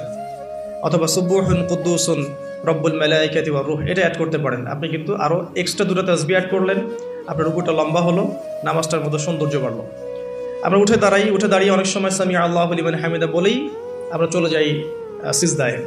আমরা কিন্তু ওখানে রব্বানা ওয়া লাকাল হামদের পরেও হামদান কাসীরান তাইয়িবান মুবারাকান ফীহি বলতে পারি, সময়টা বাড়লো, রুকুটার সৌন্দর্য বাড়লো। সিজদায় গিয়ে আমরা যা করি সুবহান রাব্বিয়াল আ'লা 3 বার বলি, উঠে চলে আসে। অনেকে হয়তো 3 বারের জায়গায় 5 বার 7 বার 10 বার অনেকে এভাবে বলি। কিন্তু আমরা এই রমজান মাস থেকে নিয়াত করতে পারি, চেষ্টা করতে পারি যে সিজদায় গিয়ে আমরা একাধিক তাসবিহ পড়লাম এবং কমপক্ষে 1-2টা দোয়া হলেও সিজদায় করলাম। আল্লাহুম্মা আতিনা ফিদ দুনিয়া হাসানা ওয়া ফিল আখিরাতি হাসানা ওয়া কিনা আযাবান নার। এই দোয়াটা জানে না এমন কোনো মানুষ কিন্তু নাই। আর নবী সাল্লাল্লাহু আলাইহি ওয়াসাল্লাম বলেছেন, সিজদায় মানুষ আল্লাহর এত কাছে থাকে যত কাছে সে কখনোই থাকতে পারবে না। তো আমরা সিজদায় দোয়া করলে সিজদার সময়টা বাড়লো, নামাজের সৌন্দর্য বাড়লো। আমরা নবী সাল্লাল্লাহু আলাইহি ওয়াসাল্লামের মতো পা ফলানো নামাজ না পড়তে পারলেও অ্যাটলিস্ট নামাজের টাইমটা বাড়াতে পারলাম, সৌন্দর্য বাড়লো। এটাই হচ্ছে কিন্তু মূল বিষয় তারাবির সালাতে। কত লম্বা সময় ধরে আমি আল্লাহর সাথে কথোপকথন করতে পারি। আমরা তাশাহুদ দরুদের পরে দোয়া মাসুরা পড়ে অনেকে সালাম ফিরিয়ে ফেলি। এখানে কিন্তু আরও দোয়া করার সুযোগ আছে। স্পেশাল আল্লাহুম্মা ইন্নী আউযু বিকা মিন আযাবিল কবরি ওয়া আযাবি জাহান্নাম ওয়া মিন ফিতনাতিল মাহইয়া ওয়াল মামাত ওয়া মিন শাররি ফিতনাতিল মাসিহিদ দাজ্জাল। এই দোয়া কিন্তু করার কথা জোরভাবে হাদিসে এসেছে, তোমরা 4টা বিষয় থেকে আশ্রয় চাও। এছাড়াও কিন্তু আপনি সালাম ফেরানোর আগে যে কোনো দোয়াই করতে পারছেন কোরআন এবং সুন্নাহ থেকে। নামাজটা লম্বা হলো, নামাজে আপনি আল্লাহর সাথে বেশি কথা বলতে পারলেন, নামাজের মধ্যে প্রশান্তি পাওয়া গেল। এভাবে নামাজ পড়ার পরে দেখবেন 2 রাকাত নামাজ পড়লে আপনার মনের মধ্যে শান্তি চলে আসছে। অথচ 3G 4G স্পিডে আপনি 10 রাকাত 20 রাকাত নামাজ পড়লে কিন্তু মনের মধ্যে শান্তি পাচ্ছেন না। মূল বিষয়টা কিন্তু এই জায়গায়। তো প্রথমে স্টার্টটা হবে আমাদের তারাবি থেকে আজকে। আর তারাবির সালাত যে ইমাম পড়াবেন, আমি অবশ্যই রিকোয়েস্ট করবো তিনি যেন খতমই পড়ান। রমজান মাসে যদি কোরআন খতম না দিই তাহলে আমরা কোন মাসে কোরআন খতম দিব? এবং খতম দিতে হবে বলেই যে খুব জোরে তেলাওয়াত করতে হবে 5G স্পিডে, যাতে কেরাত কি করা হচ্ছে ইমাম সাহেবও বুঝতে পারছেন না, মুক্তাদিও বুঝছেন না। এখানে নামাজে কোরআনের হকটা ঠিকমতো আদায় হয় না। একটু ধীর স্থিরভাবে পড়া যেতে পারে। আমরা হয়তো প্রত্যেকটা আয়াতের শেষে ওয়াকফ করতে পারছি না, যেটা নবী সাল্লাল্লাহু আলাইহি ওয়াসাল্লামের সুন্নাহ ছিল। নবী করিম সাল্লাল্লাহু আলাইহি ওয়াসাল্লাম কিন্তু প্রত্যেকটা আয়াতের শেষে ওয়াকফ করতেন, থামতেন, থেমে থেমে তিনি তেলাওয়াত করতেন। হয়তো আমরা সেটা করতে পারি না, কিন্তু আমরা চেষ্টা করতে পারি তেলাওয়াতটার টেম্পোটা যেন কমে যায়, যাতে করে 2 রাকাত নামাজ পড়তে মিনিমাম 5 থেকে 8 মিনিট সময় লাগে। এই নামাজটা পড়লে আমরা মোটামুটিভাবে কিছুটা হলেও হক আদায় করতে পারবো ইনশাআল্লাহ। আমি কিছু প্র্যাকটিক্যাল কথা বলছি, কারণ প্র্যাকটিক্যালি দেখে দেখে আমার কাছে এগুলো মনে হয়েছে, এই টিপসগুলো হয়তো এগুলো কাজে দেবে ইনশাআল্লাহ। এছাড়াও আমরা জামাতের সাথে নামাজ পড়ার পর আমরা যেটা করতে পারি সেটা হলো শেষ রাত্রে আমরা আবারও ওঠার অভ্যাস করতে পারি। আমরা যদি আর্লি ঘুমিয়ে যাই, এবং রমাদান মাসে আমাদের এটা অভ্যাস করতে হবে, আমরা যেন আর্লি ঘুমাই। আর্লি যদি ঘুমিয়ে যাই আমরা শেষ রাতে ইনশাআল্লাহ সাহারি করার মিনিমাম 1 ঘন্টা 1.5 ঘন্টা আগে যদি উঠতে পারি, শেষ রাতে গিয়ে আমরা আবারও কিন্তু 2-4 রাকাত 8-10 রাকাত নামাজ পড়তে পারবো ইনশাআল্লাহ, এবং পরিবারের সদস্যদেরকে ওঠাতে পারবো। আর এই সময়টা সেই সময় যে সময় আল্লাহ রাব্বুল আলামিন প্রথম আসমানে নেমে আসেন, এবং বান্দার জন্য আহ্বান করতে থাকেন, কে আছো আমার কাছে কিছু চাইবে, আমি তোমাকে তা দেবো, কে আছো আমাকে ডাকবে, আমি তোমার ডাকে সাড়া দেবো, কে আছো আমার কাছে ইস্তেগফার করবে, আমি তোমার গুনাহগুলোকে মাফ করে দেবো। তো শেষ রাত্রে দোয়া কবুল হয়। দোয়া কবুলের এই সময়টাতে আমরা যেন ঘুমিয়ে না কাটাই, মিনিমাম 1 ঘন্টা আগে আমরা ওঠার চেষ্টা করব শেষ রাত্রে। তাহলে ওই সময়টা আমরা ইনশাআল্লাহ তাআলা ইবাদতে কাটাতে পারবো। আল্লাহ পাক তৌফিক দান করুন, আমিন।